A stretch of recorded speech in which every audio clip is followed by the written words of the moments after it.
ਗੱਲ ਤੁਹਾਡੀ ਜ਼ਮੀਨ ਤੇ ਆ ਗਈ ਹੈ। ਤੁਹਾਨੂੰ ਲੱਗਦਾ ਤੁਹਾਡੀ ਹੋਂਦ ਖਤਰੇ 'ਚ ਆ, ਬੱਚਿਆਂ ਦਾ ਭਵਿੱਖ ਖਤਰੇ 'ਚ ਆ। ਮੈਂ ਇਹ ਜਾਣਦਾ ਆ 2015 ਦੇ ਵਿੱਚ ਜਦੋਂ ਬੇਅਦਬੀ ਹੋਈ ਸੀ, ਮੈਨੂੰ ਦੱਸੋ ਤੁਹਾਡੇ ਵਿੱਚੋਂ ਕਿੰਨੇ ਸੜਕਾਂ ਤੇ ਐਵੇਂ ਨਿਕਲੇ ਸੀ? ਚਾਹੇ ਪ੍ਰਧਾਨ ਨੇ, ਜਥੇਦਾਰ ਨੇ, ਚੰਗਾ ਲੱਗੇ ਮਾੜਾ ਲੱਗੇ, ਮੈਂ ਬਹੁਤ ਕਲੀਅਰ ਕਹਿਣਾ ਆ। ਬਾਹਰੋਂ ਆਏ ਹੋਏ ਭਈਏ ਜੱਟ ਦੇ ਸਿਰੀ ਲੱਗੇ ਹੋਏ ਨੇ ਤੇ ਜੱਟ ਨੂੰ ਇਹ ਗੱਲਾਂ ਕਹਿ ਰਹੇ ਨੇ ਤੁਸੀਂ ਪੰਜਾਬ ਦੇ ਵਿੱਚ ਕਿਰਾਏਦਾਰ ਹੋ। ਲਾਲਚ ਕਿਤੇ ਨਾ ਕਿਤੇ ਕਿਸੇ ਨਾ ਕਿਸੇ ਤਰੀਕੇ ਸਾਡੇ ਜ਼ਿਹਨ ਦੇ ਵਿੱਚ ਸੀ, ਜਿਸ ਕਰਕੇ ਅਸੀਂ ਆਪਣਾ ਮਨ ਮਾਰ ਕੇ ਵੋਟਾਂ ਉਹਨਾਂ ਦੇ ਹੱਕ 'ਚ ਭੁਗਤਾਈਆਂ ਜਿਹੜੇ ਚਾਹੁੰਦੇ ਸੀ, ਜਿਸ ਕਰਕੇ ਤੁਸੀਂ ਉਰੇ ਬੈਠੇ ਹੋ। ਮੈਂ ਸਿੰਪਲ ਕਹਾਂਗਾ, 15 ਦੇ ਵਿੱਚ ਸਰਕਾਰ ਕਹਿੰਦੀ ਸੀ ਬਾਦਲਾਂ ਦੀ, ਬਰਕਾ ਕਰਕੇ ਗੁਰੂ ਗ੍ਰੰਥ ਸਾਹਿਬ ਜੀ ਨੂੰ ਸੜਕਾਂ ਦੇ ਉੱਤੇ ਰੋਲਤਾ। ਕਾਹਦੇ ਪਿੱਛੇ? ਵੋਟਾਂ ਪਿੱਛੇ। ਇੱਕ ਵਾਰ ਫੇਰ ਤੋਂ ਹਾਈਪ ਤੇ ਪਹੁੰਚੂਗੀ ਇਹੀ ਖਬਰ, ਬੇਅਦਬੀ ਦੇ ਆ ਦੋਸ਼ੀ ਫੜ ਲਏ ਜੀ, ਉਮਰਾ ਨੰਗਰ ਨੂੰ ਚੱਕ ਲਿਆ, ਸੁਮੇਧ ਸੈਣੀ ਦੇ ਉੱਤੇ ਫਿਰ ਤੋਂ ਪਰਚੇ ਹੋ ਗਏ। ਤੁਸੀਂ ਕਹੋਗੇ ਵਾਹ ਜੀ ਕੈਪਟਨ ਸਾਹਿਬ ਨੇ ਕਿੰਨਾ ਵਧੀਆ ਕੰਮ ਕੀਤਾ, ਪਰ ਭੁੱਲਿਓ ਨਾ ਇਹ ਉਹੀ ਨੇ ਜਿਨ੍ਹਾਂ ਨੇ ਬਾਣੀ ਹੱਥ 'ਚ ਫੜ ਕੇ ਗੁਰਦੁਆਰੇ ਵੱਲ ਮੂੰਹ ਕਰਕੇ ਸਹੁੰ ਖਾਧੀ ਸੀ 4 ਹਫ਼ਤੇ 'ਚ ਨਸ਼ਾ ਮੁਕਾਵਾਂਗੇ, ਹਰ ਘਰ ਦੇ ਵਿੱਚ ਨੌਕਰੀ ਹੋਏਗੀ, ਕੋਈ ਵੀ ਕਰਜ਼ਾ ਕਿਸੇ ਵੀ ਕਿਸਾਨ ਉੱਤੇ ਨਹੀਂ ਰਹੇਗਾ, ਚਾਹੇ ਉਹ ਆੜਤੀਆਂ ਦਾ, ਬੈਂਕਾਂ ਦਾ। ਮੈਨੂੰ ਇਹ ਦੱਸੋ ਕਿੰਨੇ ਵਾਅਦੇ ਪੂਰੇ ਹੋ ਗਏ? ਮੈਂ ਇੱਕ ਚੀਜ਼ ਜ਼ਰੂਰ ਕਹਾਂਗਾ, ਸਭ ਕੁਝ ਸਾਡੇ ਆਪਣੇ ਇਤਿਹਾਸ ਦੇ ਵਿੱਚ ਹੈ। ਸਭ ਤੋਂ ਪਹਿਲੀ ਗੱਲ ਤਾਂ ਮੀਡੀਆ ਦੇ ਵੀ ਬਹੁਤ ਭਰਾ ਉਰੇ ਪਹੁੰਚੇ ਹੋਏ ਨੇ। ਮੀਡੀਆ ਨੂੰ ਲੋਕਤੰਤਰ ਦਾ ਚੌਥਾ ਥੰਮ ਕਿਹਾ ਜਾਂਦਾ ਹੈ, ਪਰ ਅੱਜ ਦੀ ਤਰੀਕ ਦੇ ਵਿੱਚ ਅਗਰ ਅਸੀਂ ਮੀਡੀਆ ਵੱਲ ਨਜ਼ਰ ਮਾਰੀਏ ਤਾਂ ਇਹ ਚੌਥਾ ਥੰਮ ਜਿਹੜਾ ਉਹ ਟੁੱਟਿਆ ਹੋਇਆ ਸਾਨੂੰ ਨਜ਼ਰ ਆਉਂਦਾ ਹੈ। ਕਿਉਂਕਿ ਮੀਡੀਆ ਅਦਾਰੇ ਜਿਹੜੇ ਵੱਡੇ ਹੈ ਨੇ, ਅਸੀਂ ਵੀ ਨੈਸ਼ਨਲ ਮੀਡੀਆ ਦੇ ਵਿੱਚ ਕੰਮ ਕੀਤਾ, ਨੈਸ਼ਨਲ ਅਦਾਰਿਆਂ 'ਚ ਕੰਮ ਕੀਤਾ, ਛੱਡਣ ਦਾ ਕਾਰਨ ਸਿਰਫ ਇਹ ਸੀ ਕਿ ਉਹ ਅਦਾਰੇ ਕਿਤੇ ਨਾ ਕਿਤੇ ਸਮਝੌਤੇ ਕਰਕੇ ਮੋਟੀਆਂ ਰਕਮਾਂ ਲੈ ਕੇ ਵਿਕ ਗਏ ਸੀ। ਜਦੋਂ ਸਾਨੂੰ ਆਪ ਪਤਾ ਲੱਗੇ ਨਾ ਕਿ ਸਾਡੀਆਂ ਔਲਾਦਾਂ ਨੂੰ ਸਾਡੀਆਂ ਸਰਕਾਰਾਂ ਨਿਲਾਮ ਕਰ ਰਹੀਆਂ ਨੇ, ਤੇ ਜੇਕਰ ਫੇਰ ਵੀ ਅਸੀਂ ਚੁੱਪ ਬੈਠੇ ਹਾਂ ਤਾਂ ਉਹਦੇ ਵਿੱਚ ਸਰਕਾਰਾਂ ਦੀ ਘਾਟ ਨਹੀਂ, ਉਹਦੇ ਵਿੱਚ ਘਾਟ ਸਾਡੀ ਆਪਣੀ ਹੈ। ਤੇ ਜੇਕਰ ਸਾਨੂੰ ਪਤਾ ਆ ਕਿ ਸਾਡੇ ਮੀਡੀਆ ਜਿੰਦਾਬਾਦ ਜਿੰਦਾਬਾਦ ਜਿੰਦਾਬਾਦ ਪੱਖੀ ਮੀਡੀਆ ਜਿੰਦਾਬਾਦ ਜਿੰਦਾਬਾਦ ਤੇ ਜੇਕਰ ਸਾਨੂੰ ਪਤਾ ਆ ਕਿ ਸਾਡੀਆਂ ਸਰਕਾਰਾਂ ਸਾਡੇ ਮਾਪਿਆਂ ਤੋਂ ਲੈ ਕੇ ਸਾਡੇ ਇਸ਼ਟ ਤੱਕ ਦੀ ਬੇਅਦਬੀ ਕਰਨ ਤੇ ਉਤਾਰੂ ਹੋ ਗਈਆਂ ਨੇ, ਤੇ ਫਿਰ ਵੀ ਸਾਡੇ ਜ਼ਮੀਰ ਮਰੇ ਹੋਏ ਆ, ਅਸੀਂ ਫਿਰ ਵੀ ਪ੍ਰੋਟੈਸਟ ਨਹੀਂ ਕਰਦੇ, ਅਸੀਂ ਫਿਰ ਵੀ ਅਸੀਂ ਗੰਦੀਆਂ ਸਰਕਾਰਾਂ ਦਾ ਵਿਰੋਧ ਨਹੀਂ ਕਰਦੇ, ਤਾਂ ਫਿਰ ਅਜਿਹੇ ਮੰਜ਼ਰ ਦੇਖਣੇ ਕੋਈ ਔਖੇ ਨਹੀਂ, ਉਹ ਤੁਹਾਨੂੰ ਹਰ ਦੂਸਰੇ ਦਿਨ ਮਿਲ ਜਾਣਗੇ। ਹੁਣ ਮੈਂ ਤੁਹਾਡੇ ਸਾਰਿਆਂ ਤੋਂ ਇੱਕ ਚੀਜ਼ ਪੁੱਛਦਾ, ਅੱਜ ਤੁਸੀਂ ਸੜਕਾਂ ਤੇ ਆ ਕੇ ਬੈਠੇ ਹੋ ਕਿਉਂਕਿ ਗੱਲ ਤੁਹਾਡੀ ਜ਼ਮੀਨ ਤੇ ਆ ਗਈ ਹੈ। ਤੁਹਾਨੂੰ ਲੱਗਦਾ ਤੁਹਾਡੀ ਹੋਂਦ ਖਤਰੇ 'ਚ ਆ, ਬੱਚਿਆਂ ਦਾ ਭਵਿੱਖ ਖਤਰੇ 'ਚ ਆ। ਮੈਂ ਇਹ ਜਾਣਦਾ ਆ 2015 ਦੇ ਵਿੱਚ ਜਦੋਂ ਬੇਅਦਬੀ ਹੋਈ ਸੀ, ਮੈਨੂੰ ਦੱਸੋ ਤੁਹਾਡੇ ਵਿੱਚੋਂ ਕਿੰਨੇ ਸੜਕਾਂ ਤੇ ਐਵੇਂ ਨਿਕਲੇ ਸੀ? ਕਿੰਨੇ ਜਾਣੇ ਇਸ ਤਰੀਕੇ ਨਾਲ ਧਰਨਾ ਲਾ ਕੇ ਪਹੁੰਚੇ ਸੀ? ਬਰਗਾੜੀ ਮੋਰਚਾ ਲੱਗਿਆ, ਪੂਰੇ ਪੰਜਾਬ ਤੋਂ ਸੰਗਤ ਪਹੁੰਚੀ, ਕੀ ਬਣਿਆ ਤੁਹਾਨੂੰ ਪਤਾ ਹੈ। ਜਿਹੜੇ ਪ੍ਰਧਾਨ ਜਥੇਦਾਰ ਅੱਗੇ ਲਾਏ ਸੀ, ਠੀਕ ਹੈ, ਕਾਂਗਰਸੀ ਆਗੂ ਪਹੁੰਚੇ ਸੀਗੇ, ਮੋਰਚਾ ਸਿਖਰਾਂ ਤੇ ਚੜਿਆ ਹੋਇਆ ਵਿਕ ਗਿਆ। ਮੈਂ ਕਲੀਅਰ ਕਹਿਣਾ ਆ, ਮੀਡੀਆ ਦੇ ਵਿੱਚ ਜਿੰਨੇ ਹੈਗੇ ਨੇ ਜਿਹੜੇ ਸੁਣਦੇ ਨੇ, ਚਾਹੇ ਪ੍ਰਧਾਨ ਨੇ, ਜਥੇਦਾਰ ਨੇ, ਚੰਗਾ ਲੱਗੇ ਮਾੜਾ ਲੱਗੇ, ਮੈਂ ਬਹੁਤ ਕਲੀਅਰ ਕਹਿਣਾ ਆ, ਜੇਕਰ ਉਦੋਂ ਜਦੋਂ ਪਹਿਲੀ ਵਾਰ ਬੇਅਦਬੀ ਹੋਈ ਸੀ ਇਸ ਤਰੀਕੇ ਸੰਗਤ ਨੇ ਗਲ 'ਚ ਗੁੱਠਾ ਇਹਨਾਂ ਸਰਕਾਰਾਂ ਨੇ ਦਿੱਤਾ ਹੁੰਦਾ ਨਾ, ਤਾਂ ਅੱਜ ਤੁਹਾਨੂੰ ਆਹ ਦਿਨ ਨਾ ਦੇਖਣਾ ਪੈਂਦਾ। GST ਲੱਗੀ, ਕੋਈ ਨਹੀਂ ਬੋਲਿਆ, ਨੋਟਬੰਦੀ ਕੀਤੀ, ਕੋਈ ਨਹੀਂ ਬੋਲਿਆ। ਹੁਣ ਜਦੋਂ ਸਟੈਪ ਬਾਏ ਸਟੈਪ ਸਰਕਾਰ ਅੱਗੇ, ਕਿਉਂਕਿ ਉਹਨਾਂ ਨੇ ਦੇਖਿਆ ਜ਼ਮੀਰ ਮਰੇ ਹੋਏ ਨੇ, ਕੋਈ ਨਹੀਂ ਬੋਲਿਆ ਜੀ। ਦੂਜੀ ਚੀਜ਼ ਮਾਰ ਕੇ ਦੇਖੋ ਇਹਨਾਂ ਦੇ ਛਿੱਤਰ, ਕੋਈ ਨਹੀਂ ਬੋਲਿਆ। ਚਲੋ ਹੁਣ ਇੱਕ ਛਿੱਤਰ ਹੋਰ ਮਾਰ ਕੇ ਦੇਖੋ, ਕੋਈ ਨਹੀਂ ਬੋਲਿਆ। ਜਦੋਂ ਲਗਾਤਾਰ ਪੈਣ ਲੱਗੇ, ਇੱਕ ਤੋਂ ਬਾਅਦ ਇੱਕ ਲੋਕਡਾਊਨ ਲੱਗਿਆ ਜੀ, ਸਾਰੇ ਘਰਾਂ 'ਚ ਬੰਦ ਸੀ, ਬਹੁਤ ਵਧੀਆ ਤਰੀਕਾ ਸੀ 3 ਕਾਲੇ ਬਿੱਲ ਪਾਸ ਕਰਾਉਣ ਦਾ, ਕੀਤੇ ਉਹਨਾਂ ਨੇ। ਉਸ ਤੋਂ ਬਾਅਦ ਮੁਜ਼ਾਹਰਿਆਂ ਤੇ ਨਿਕਲੇ, ਜੋ ਤੁਹਾਨੂੰ ਲੱਗਿਆ ਕਿ ਹੁਣ ਵੱਡੇ ਬਿਜ਼ਨਸ ਘਰਾਣਿਆਂ ਦੇ ਹੱਥ ਦੇ ਵਿੱਚ ਸਭ ਕੁਝ ਸਾਡਾ ਜਾ ਰਿਹਾ ਹੈ, ਅਸੀਂ ਆਪਣੀ ਜ਼ਮੀਨ ਤੇ ਭਈਏ ਬਣ ਕੇ ਕੰਮ ਕਰਾਂਗੇ। ਅੱਜ ਬਾਹਰੋਂ ਆਏ ਹੋਏ ਭਈਏ, ਮੇਰੇ ਚੈਨਲ ਤੇ ਵੀਡੀਓ ਪਈ ਹੈ, ਬਾਹਰੋਂ ਆਏ ਹੋਏ ਭਈਏ ਜੱਟ ਦੇ ਸਿਰੀ ਲੱਗੇ ਹੋਏ ਨੇ ਤੇ ਜੱਟ ਨੂੰ ਇਹ ਗੱਲਾਂ ਕਹਿ ਰਹੇ ਨੇ ਤੁਸੀਂ ਪੰਜਾਬ ਦੇ ਵਿੱਚ ਕਿਰਾਏਦਾਰ ਹੋ। ਇੰਨੀ ਹਿੰਮਤ ਉਹਨਾਂ ਦੀ ਕਿੱਥੋਂ ਪਈ? ਇਹ ਮੈਂ ਇਹ ਨਹੀਂ ਕਹੂੰਗਾ ਕਿ ਸਿਰਫ ਕੈਪਟਨ ਦਾ ਕਸੂਰ ਆ ਜਾਂ ਬਾਦਲਾਂ ਦਾ ਕਸੂਰ ਆ, ਕਸੂਰ ਸਭ ਤੋਂ ਪਹਿਲਾਂ ਤੁਹਾਡਾ ਸਾਰਿਆਂ ਦਾ ਆ। ਚਾਹੇ ਤੁਹਾਡੇ ਪਿੰਡ ਦੇ ਵਿੱਚ ਸਰਪੰਚ ਆ, ਕੋਈ ਮੰਤਰੀ ਆ, ਸੰਤਰੀ ਹੈ, ਜਿਹੜਾ ਜਿੱਥੇ ਗਲਤ ਰਾਹ ਤੇ ਹੈਗਾ ਆ, ਇੱਕ ਵੋਟ ਪਿੱਛੇ ਬੋਤਲ ਦੇ ਕੇ ਜਾਂਦਾ ਹੈ, 1000 ਰੁਪਏ ਦਾ ਨੋਟ ਸੁੱਟ ਕੇ ਜਾਂਦਾ ਹੈ, ਤਾਂ ਕਿਤੇ ਨਾ ਕਿਤੇ ਜ਼ਮੀਰਾਂ ਵੇਚੀਆਂ ਸੀ ਨਾ, ਤਾਂ ਉੱਥੇ ਪਹੁੰਚੇ ਆ ਨਾ। ਸਾਡਾ ਚਾਚੇ ਦਾ ਮੁੰਡਾ ਖੜਾ ਹੋ ਗਿਆ, ਤਾਏ ਦਾ ਮੁੰਡਾ ਖੜਾ ਹੋ ਗਿਆ, ਚਲੋ ਜੀ ਉਹ ਇੰਨਾ ਸਾਨੂੰ ਕਹਿ ਰਿਹਾ ਜ਼ਮੀਨ ਦਾ ਕਬਜ਼ਾ ਦਵਾ ਦੂਗਾ, ਬੱਕਾ ਬੋਰਡ ਦੀਆਂ ਜ਼ਮੀਨਾਂ ਨੇ, ਪੰਚਾਇਤੀ ਜ਼ਮੀਨਾਂ ਨੇ, ਸਾਨੂੰ ਉਹਦੇ ਠੇਕੇ ਮਿਲ ਜਾਣਗੇ, ਠੀਕ ਹੈ ਨਾ, ਪਟਾ ਇੱਕ ਵਾਰ ਫੇਰ ਤੋਂ ਸਾਡੇ ਨਾਮ ਤੇ ਚੜ ਜੂਗਾ। ਲਾਲਚ ਕਿਤੇ ਨਾ ਕਿਤੇ ਕਿਸੇ ਨਾ ਕਿਸੇ ਤਰੀਕੇ ਸਾਡੇ ਜ਼ਿਹਨ ਦੇ ਵਿੱਚ ਸੀ, ਜਿਸ ਕਰਕੇ ਅਸੀਂ ਆਪਣਾ ਮਨ ਮਾਰ ਕੇ ਵੋਟਾਂ ਉਹਨਾਂ ਦੇ ਹੱਕ 'ਚ ਭੁਗਤਾਈਆਂ ਜਿਹੜੇ ਚਾਹੁੰਦੇ ਸੀ, ਜਿਸ ਕਰਕੇ ਤੁਸੀਂ ਉਰੇ ਬੈਠੇ ਹੋ। ਮੈਂ ਸਿੰਪਲ ਕਹਾਂਗਾ, 15 ਦੇ ਵਿੱਚ ਸਰਕਾਰ ਕਹਿੰਦੀ ਸੀ ਬਾਦਲਾਂ ਦੀ, ਬਰਕਾ ਕਰਕੇ ਗੁਰੂ ਗ੍ਰੰਥ ਸਾਹਿਬ ਜੀ ਨੂੰ ਸੜਕਾਂ ਦੇ ਉੱਤੇ ਰੋਲਤਾ। ਕਾਹਦੇ ਪਿੱਛੇ? ਵੋਟਾਂ ਪਿੱਛੇ। ਉਮਰਾ ਨੰਗਲ ਹੋ ਗਿਆ, ਠੀਕ ਹੈ, ਸੁਮੇਧ ਸੈਣੀ ਹੋ ਗਏ, ਪਰਚੇ ਹੋਏ ਉਹਨਾਂ ਤੇ। ਹੋਰ ਬਹੁਤ ਪੁਲਿਸ ਵਾਲੇ ਨੇ ਜਿਹਨਾਂ ਦੇ ਐਵੀਡੈਂਸ ਵੀ ਹੈਗੇ ਨੇ। ਰਣਜੀਤ ਸਿੰਘ ਕਮਿਸ਼ਨ ਦੀ ਰਿਪੋਰਟ ਹੈ, ਜ਼ੋਰਾ ਸਿੰਘ ਦੀ ਰਿਪੋਰਟ ਆ ਹੁਣ ਸਿੱਟ ਜਿਹੜੀ ਕੈਪਟਨ ਸਾਹਿਬ ਨੇ ਬਣਾਈ ਸੀ ਉਹ ਤਾਂ ਬਿਲਕੁਲ ਹੀ ਰੱਦ ਕਰਤੀ ਨਾ ਕੋਰਟ ਨੇ। ਤੁਹਾਡੇ ਸਾਹਮਣੇ ਹੈ ਨਾ, ਇਹ ਸਿਰਫ ਤੇ ਸਿਰਫ ਹੁਣ ਨਵੀਂ SIT ਬਣ ਰਹੀ, ਉਹਦੇ ਵੀ ਤੁਹਾਨੂੰ ਇਹ ਦੱਸ ਦੇਣਾ ਕੀ ਹੋਊਗਾ। 2022 ਦੇ ਵਿੱਚ ਚੋਣਾਂ ਨੇ, ਕੈਪਟਨ ਸਾਹਿਬ ਨੇ ਹੁਣ ਮੀਟਿੰਗ ਕਰਕੇ 4 ਦਿਨ ਪਹਿਲਾਂ ਕਿ ਨਵੀਂ SIT ਬਣਾਤੀ ਬੇਅਦਬੀ ਵਾਸਤੇ। ਉਹਦਾ ਕਾਰਨ ਇਹੀ ਹੈ ਕਿ ਹੁਣ ਇੱਕ ਵਾਰ ਫੇਰ ਤੋਂ ਜਿੱਦਾਂ ਕਿਹਾ ਸੀ ਸੁਮੇਧ ਸੈਣੀ ਭੱਜਦਾ ਫਿਰਦਾ ਜੀ, ਉਮਰਾ ਨੰਗਲ ਨੂੰ ਅਰੈਸਟ ਕਰ ਲਿਆ, ਠੀਕ ਹੈ, ਇੱਕ ਵਾਰ ਸ਼ਾਂਖ ਚੱਕ ਲਈ ਆਪਣੀ ਉੱਤੇ ਕਿ ਅਸੀਂ ਬੇਅਦਬੀਆਂ ਵਾਸਤੇ ਬੜਾ ਤਨ ਮਨ ਧਨ ਦੇ ਨਾਲ ਲੱਗੇ ਹੋਏ ਹਾਂ ਦੋਸ਼ੀਆਂ ਨੂੰ ਸਜ਼ਾ ਦੇਣ ਵਾਸਤੇ। ਅੱਗੇ 2022 ਦੀਆਂ ਚੋਣਾਂ ਨੇ, ਆਹ ਦੁਆਰ ਤੋਂ SIT ਬਣਾਈ ਜਾ ਰਹੀ ਹੈ ਸਿਰਫ ਤੁਹਾਡੀਆਂ ਅੱਖਾਂ 'ਚ ਘੱਟਾ ਪਾ ਕੇ ਤੁਹਾਡੇ ਤੋਂ ਵੋਟਾਂ ਲੈਣ ਵਾਸਤੇ। ਇਹ ਦਸੰਬਰ ਤੱਕ ਨਹੀਂ ਤਾਂ ਜਨਵਰੀ ਤੱਕ, ਫਰਵਰੀ ਤੱਕ ਇੱਕ ਵਾਰ ਫੇਰ ਤੋਂ ਹਾਈਪ ਤੇ ਪਹੁੰਚੂਗੀ ਇਹੀ ਖਬਰ, ਬੇਅਦਬੀ ਦੀ ਆਹ ਦੋਸ਼ੀ ਫੜ ਲਏ ਜੀ, ਉਮਰਾ ਨੰਗਲ ਨੂੰ ਚੱਕ ਲਿਆ, ਸੁਮੇਧ ਸੈਣੀ ਦੇ ਉੱਤੇ ਫਿਰ ਤੋਂ ਪਰਚੇ ਹੋ ਗਏ। ਤੁਸੀਂ ਕਹੋਗੇ ਵਾਹ ਜੀ ਕੈਪਟਨ ਸਾਹਿਬ ਨੇ ਕਿੰਨਾ ਵਧੀਆ ਕੰਮ ਕੀਤਾ, ਪਰ ਭੁੱਲਿਓ ਨਾ ਇਹ ਉਹੀ ਨੇ ਜਿਹਨਾਂ ਨੇ ਬਾਣੀ ਹੱਥ 'ਚ ਫੜ ਕੇ ਗੁਰਦੁਆਰੇ ਵੱਲ ਮੂੰਹ ਕਰਕੇ ਸਹੁੰ ਖਾਧੀ ਸੀ 4 ਹਫ਼ਤੇ 'ਚ ਨਸ਼ਾ ਮੁਕਾਵਾਂਗੇ, ਹਰ ਘਰ ਦੇ ਵਿੱਚ ਨੌਕਰੀ ਹੋਏਗੀ, ਕੋਈ ਵੀ ਕਰਜ਼ਾ ਕਿਸੇ ਵੀ ਕਿਸਾਨ ਉੱਤੇ ਨਹੀਂ ਰਹੇਗਾ, ਚਾਹੇ ਉਹ ਆੜਤੀਆਂ ਦਾ, ਬੈਂਕਾਂ ਦਾ। ਮੈਨੂੰ ਇਹ ਦੱਸੋ ਕਿੰਨੇ ਵਾਅਦੇ ਪੂਰੇ ਹੋ ਗਏ? ਤੁਸੀਂ ਇਹੀ ਸੋਚਿਆ ਸੀ ਨਾ ਕਿ ਜਿਹਨੇ ਬਾਣੀ ਹੱਥ 'ਚ ਫੜ ਲਈ, ਗੁਟਕਾ ਹੱਥ 'ਚ ਫੜ ਲਿਆ, ਆਪਣੇ ਪਿਓ ਦੇ ਸਿਰ ਤੇ ਹੱਥ ਰੱਖ ਕੇ ਜਿਹਨੇ ਸਹੁੰ ਖਾ ਲਈ, ਉਹ ਸਾਨੂੰ ਧੋਖਾ ਕਿੱਥੋਂ ਦੇ ਦੂਗਾ? ਪਰ ਮੈਂ ਇਹ ਕਹਾਂਗਾ ਇਹ ਸਿਆਸਤਦਾਨ ਉਹ ਇਸ ਵੇਲੇ ਬੁੱਚੜ ਬਣ ਚੁੱਕੇ ਨੇ ਜਿਨ੍ਹਾਂ ਨੂੰ ਕੋਈ ਫਰਕ ਨਹੀਂ ਪੈਂਦਾ। ਭੱਠੀ 'ਚ ਲਾਸ਼ਾਂ ਹਿੰਦੂਆਂ ਦੀਆਂ ਲੱਗੀਆਂ ਨੇ, ਮੁਸਲਮਾਨਾਂ ਦੀਆਂ ਲੱਗੀਆਂ ਨੇ, ਬੋਧੀਆਂ ਦੀਆਂ ਲੱਗੀਆਂ ਨੇ, ਜੈਨੀਆਂ ਦੀਆਂ ਲੱਗੀਆਂ ਨੇ, ਈਸਾਈਆਂ ਦੀਆਂ ਲੱਗੀਆਂ ਨੇ।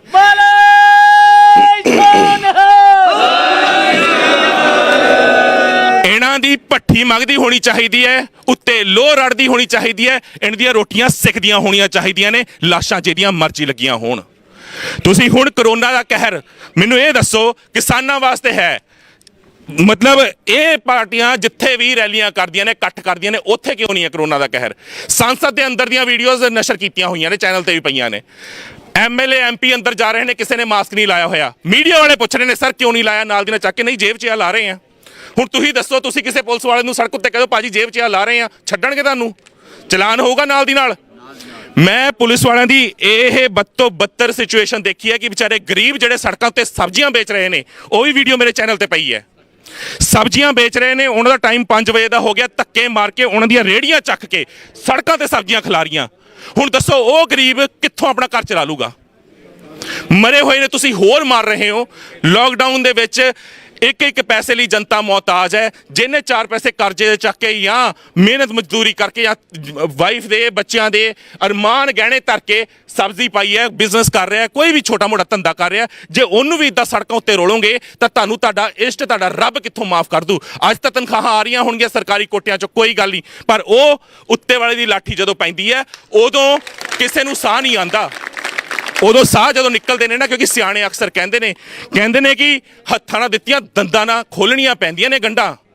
ਇਹ ਉਹ ਸਮਾਂ ਚੱਲ ਰਿਹਾ ਹੈ ਤੇ ਬਾਣੀ ਦਾ ਹੀ ਫਰਮਾਨ ਹੈ, ਗੁਰੂਆਂ ਨੇ ਕਿਹਾ ਕੋਈ ਕਿਸੇ ਕੋ ਰਾਜ ਨਾ ਦੇ ਹੈ, ਜੋ ਲੈ ਹੈ ਨਿਜ ਬਲ ਸੇ ਲੈ ਹੈ। ਹੁਣ ਸਮਾਂ ਉਹ ਆ ਗਿਆ ਕਿ ਅਗਰ ਤੁਸੀਂ ਇਹਨਾਂ ਦੇ ਸਾਹਮਣੇ ਕੋਲਾ ਚੱਕ ਕੇ ਮੰਗੋਗੇ ਨਾ ਕੁਛ, ਇਹਨਾਂ ਨੇ ਤੁਹਾਨੂੰ ਕੱਖ ਨਹੀਂ ਦੇਣਾ। ਇਹਨਾਂ ਨੂੰ ਪਤਾ 73 ਸਾਲਾਂ ਤੋਂ ਇਹਨਾਂ ਨੂੰ ਬੇਵਕੂਫ ਬਣਾਉਂਦੇ ਆ ਰਹੇ ਆ। ਇਹਨਾਂ ਨੇ ਕਿਹੜੇ ਪੈਂਤਰਿਆਂ ਨਾਲ ਬੇਵਕੂਫ ਬਣਨਾ ਉਹ ਵੀ ਇਹ ਬਹੁਤ ਚੰਗੀ ਤਰ੍ਹਾਂ ਜਾਣਦੇ ਨੇ।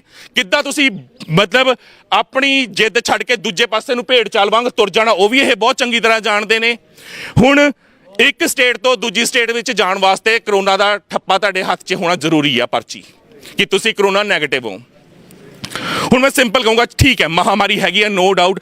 ਇੰਡੀਆ ਦੇ ਵਿੱਚ ਜਿਹੜਾ ਕਰੋਨਾ ਦਾ ਵੇਰੀਐਂਟ ਫੈਲ ਰਿਹਾ ਹੈ ਉਹ ਸਭ ਤੋਂ ਖਤਰਨਾਕ ਵੇਰੀਐਂਟ ਹੈ ਤੇ ਜਿੰਨੇ ਵੀ ਸਾਇੰਟਿਸਟ ਨੇ, ਉੱਚ ਡਾਕਟਰਸ ਨੇ, ਉਹਨਾਂ ਦਾ ਕਹਿਣਾ ਇਹ ਹੈ ਕਿ ਅਮਰੀਕਾ, ਕੈਨੇਡਾ, ਇਟਲੀ, UK ਜਿੰਨੇ ਵੀ ਇਹ ਕੰਟਰੀਜ਼ ਨੇ ਉਹਨਾਂ ਦੇ ਵਿੱਚ ਜਿਹੜੇ ਵੇਰੀਐਂਟ ਫੈਲੇ ਸੀਗੇ ਉਹਨਾਂ ਸਾਰੇ ਵੇਰੀਐਂਟਸ ਨਾਲੋਂ ਸਭ ਤੋਂ ਖਤਰਨਾਕ ਵੇਰੀਐਂਟ ਉਹ ਹੈ ਜਿਹੜਾ ਇੰਡੀਆ 'ਚ ਫੈਲਿਆ, ਨੋ ਡਾਊਟ, ਠੀਕ ਹੈ। ਪਰ ਉਸ ਦੇ ਪਿੱਛੇ ਅਗਰ ਇਹ ਕੰਟਰੋਲ ਕਰਨਾ ਚਾਹੁੰਦੇ ਤਾਂ ਕੀ ਨਹੀਂ ਕਰ ਸਕਦੇ ਸੀ ਸਰਕਾਰਾਂ? ਲੋਕਡਾਊਨ ਪਹਿਲਾਂ ਲੱਗਿਆ ਸੀ, ਸਭ ਕੁਝ ਕੰਟਰੋਲ ਹੋ ਗਿਆ ਸੀ, ਅੰਡਰ ਕੰਟਰੋਲ ਸੀਗਾ। ਹੁਣ ਅਗਰ ਨਵਾਂ ਵੇਰੀਐਂਟ ਫੈਲ ਰਿਹਾ ਆ, ਹੁਣ ਪੰਜਾਬ ਸਰਕਾਰ ਕਹਿ ਰਹੀ ਹੈ ਕੇਂਦਰ ਸਰਕਾਰ ਸਾਨੂੰ ਟੀਕੇ ਨਹੀਂ ਮੁਹੱਈਆ ਕਰਵਾ ਰਹੀ, ਵੈਕਸੀਨੇਸ਼ਨ ਮੁਹੱਈਆ ਨਹੀਂ ਕਰਵਾ ਰਹੀ। 18 ਸਾਲ ਤੋਂ 45 ਸਾਲ ਦੇ ਬੰਦਿਆਂ ਨੂੰ ਟੀਕੇ ਨਹੀਂ ਲੱਗਣਗੇ, ਹਲੇ ਭੀਖ ਮੰਗ ਰਹੇ ਨੇ ਉਹਨਾਂ ਤੋਂ। ਕਿਤੇ ਕਰੋਨਾ ਦੀ ਵੈਕਸੀਨੇਸ਼ਨ ਚੋਰੀ ਹੋ ਰਹੀ ਹੈ। ਹੁਣ ਤੁਸੀਂ ਇਹ ਸੋਚੋ ਕਿ ਸਭ ਕੁਝ ਸਰਕਾਰਾਂ ਦੇ ਹੱਥ 'ਚ ਹੈ। ਸਰਕਾਰਾਂ ਆਪ ਚਾਹੁੰਦੀਆਂ ਨੇ ਮਰਨ ਲੋਕੀ, ਸ਼ਮਸ਼ਾਨ ਘਾਟਾਂ ਦੇ ਬਾਹਰ ਲਾਈਨਾਂ ਲੱਗੀਆਂ ਹੋਈਆਂ ਨੇ, ਰੂਹ ਰੋਂਦੀ ਹੈ ਦੇਖ ਕੇ ਕਿ ਲੋਕ ਮੋਢਾ ਦੇਣ ਵਾਸਤੇ ਸਾਹਮਣੇ ਨਹੀਂ ਆਉਂਦੇ ਲਾਸ਼ ਨੂੰ। ਕੋਈ ਸਾਈਕਲ ਦੇ ਉੱਤੇ ਟੰਗ ਕੇ ਇਕੱਲਾ ਬੰਦਾ ਆਪਣੀ ਲਾਸ਼ ਲੈ ਕੇ ਜਾ ਰਿਹਾ ਹੈ ਵਾਈਫ ਦੀ, ਕਿਤੇ ਛੋਟਾ ਜਿਹਾ ਬੱਚਾ 4 ਸਾਲਾਂ ਦਾ ਧੱਕਾ ਮਾਰ ਕੇ ਸਟ੍ਰੈਚਰ ਨੂੰ ਲਾਸ਼ ਆਪਣੇ ਪਿਓ ਦੀ ਲੈ ਕੇ ਜਾ ਰਿਹਾ ਹੈ, ਕਿਤੇ ਆਕਸੀਜਨ ਨਹੀਂ ਹੈਗੀ, ਜਨਾਨੀ ਆਪਣੇ ਮਰਦੇ ਹੋਏ ਬੰਦੇ ਨੂੰ ਆਰਸੀਟੀ ਦੇ ਰਹੀ ਹੈ, ਮਾਊਥ ਟੂ ਮਾਊਥ ਬਰੀਥਿੰਗ ਦੇ ਕੇ ਉਹਨੂੰ ਬਚਾਉਣ ਦੀ ਕੋਸ਼ਿਸ਼ ਕਰ ਰਹੀ ਹੈ, ਪਰ ਕੋਈ ਨਹੀਂ ਬਚ ਰਿਹਾ। ਕਮੀਆਂ ਕਿਹਦੀਆਂ ਨੇ? ਦਿੱਲੀ ਨੂੰ ਆਕਸੀਜਨ ਚਾਹੀਦੀ ਹੈ, ਬਾਰਡਰ ਤੇ ਰਾਜਸਥਾਨ ਦੇ ਰੋਕ ਲਿੱਤੀ ਜਾਂਦੀ ਹੈ, ਪੰਜਾਬ ਨੂੰ ਚਾਹੀਦੀ ਹੈ, ਹਰਿਆਣੇ ਰੋਕ ਦਿੱਤੀ ਜਾਂਦੀ ਹੈ। ਸਿੱਧਾ ਰਾਹ ਹੈਗਾ ਆ ਜਾਣ ਵਾਸਤੇ, ਪਰ ਜਿੱਥੇ ਕੋਂਡਲੀ ਮੋਰਚਾ ਲੱਗਿਆ ਹੋਇਆ, ਸਿੰਘੂ ਮੋਰਚਾ ਲੱਗਿਆ, ਆਕਸੀਜਨ ਦੇ ਟਰੱਕ ਉਧਰੋਂ ਕੱਢ ਦਿੱਤੇ ਜਾਂਦੇ ਨੇ। ਕਾਹਦੇ ਵਾਸਤੇ? ਫਿਰ ਜਿਹਨਾਂ ਨੂੰ ਇਹ ਅੱਤਵਾਦੀ ਕਹਿੰਦੇ ਨੇ, ਵੱਖਵਾਦੀ ਕਹਿੰਦੇ ਨੇ, ਉਹੀ ਨੌਜਵਾਨ ਟਰੱਕਾਂ 'ਚ ਚੜ੍ਹ ਕੇ ਸਹੀ ਰਾਹ ਦੱਸਦੇ ਨੇ ਕਿ ਦਿੱਲੀ ਜਾਣ ਵਾਸਤੇ ਆਹ ਰਾਹ ਆ।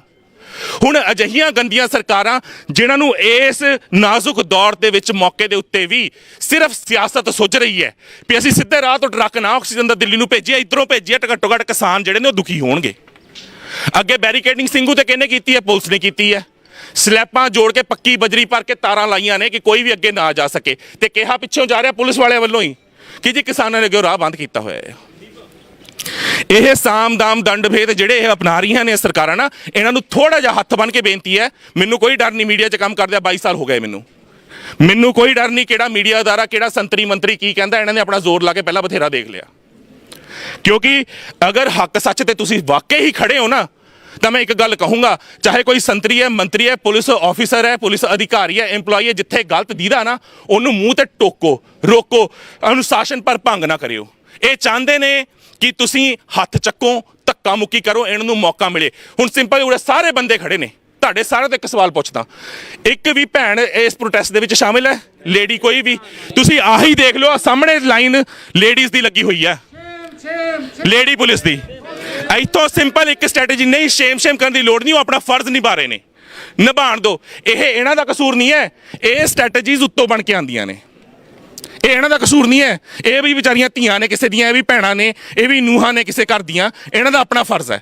ਮੈਂ ਇਹ ਕਹਿ ਰਿਹਾ ਆ ਵੀ ਆਹ ਸਟ੍ਰੈਟਜੀਜ਼ ਉੱਤੋਂ ਬਣ ਕੇ ਆਉਂਦੀਆਂ ਨੇ ਵੀ ਭਾਈ ਸਾਰੇ ਬੰਦੇ ਨੇ, ਜਨਾਨੀਆਂ ਦੀ ਲਾਈਨ ਬਣਾ ਕੇ ਸਾਹਮਣੇ ਖੜੀ ਕਰ ਦਿਓ। ਕਿਸੇ ਇੱਕ ਨੇ ਹੱਥ ਲਾਤਾ, law and order the situation ਖੜੀ ਬਣੀ, ਤੁਸੀਂ ਕੀ ਕਰ ਲਓਗੇ? ਸਿੱਧਾ ਉਹਨਾਂ ਕੋ ਹੋਊਗਾ ਭਾਈ ਲੇਡੀ ਪੁਲਿਸ ਖੜੀ ਸੀ, ਉੱਤੇ ਹੱਥ ਚੱਕਿਆ ਗਿਆ, ਉਹਨੂੰ ਧੱਕਾ ਮਾਰਿਆ, ਠੀਕ ਹੈ ਜੀ। ਅਗਰ ਨੈਸ਼ਨਲ ਮੀਡੀਆ ਖੜਿਆ ਹੁੰਦਾ, ਉਹਨੇ ਤਾਂ ਉਹ ਖਬਰ ਚੱਕ ਕੇ ਪਤਾ ਨਹੀਂ ਕਿੱਥੇ ਕਰ ਦੇਣੀ ਸੀ। ਉਹ ਤੁਸੀਂ ਸਮਝਦਾਰ ਹੋ, ਠੀਕ ਹੈ। ਇਸ ਕਰਕੇ ਅਨੁਸ਼ਾਸਨ ਭੰਗ ਨਹੀਂ ਕਰਨਾ, ਅਸੀਂ ਆਪਣਾ ਹੱਕ ਲੈਣਾ ਹੈ, ਜ਼ੋਰ ਜ਼ਬਰ ਦੇ ਖਿਲਾਫ ਲੈਣਾ, ਪਰ ਉਹ ਰਾਹਾਂ ਦੇ ਉੱਤੇ ਤੁਰ ਕੇ ਲੈਣਾ ਜਿੱਦਾਂ ਸਾਡੇ ਗੁਰੂ ਲੜੇ ਸੀ। ਅਸੀਂ ਆਪਣਾ ਇਤਿਹਾਸ ਨਹੀਂ ਭੁੱਲਣਾ, ਅਸੀਂ ਜ਼ਬਰ ਦਾ ਸਾਹਮਣਾ ਸਬਰ ਦੇ ਨਾਲ ਕਰਨਾ ਹੈ, ਤੇ ਸਬਰ ਦੇ ਨਾਲ ਹੀ ਅਸੀਂ ਜਿੱਤ ਸਕਾਂਗੇ।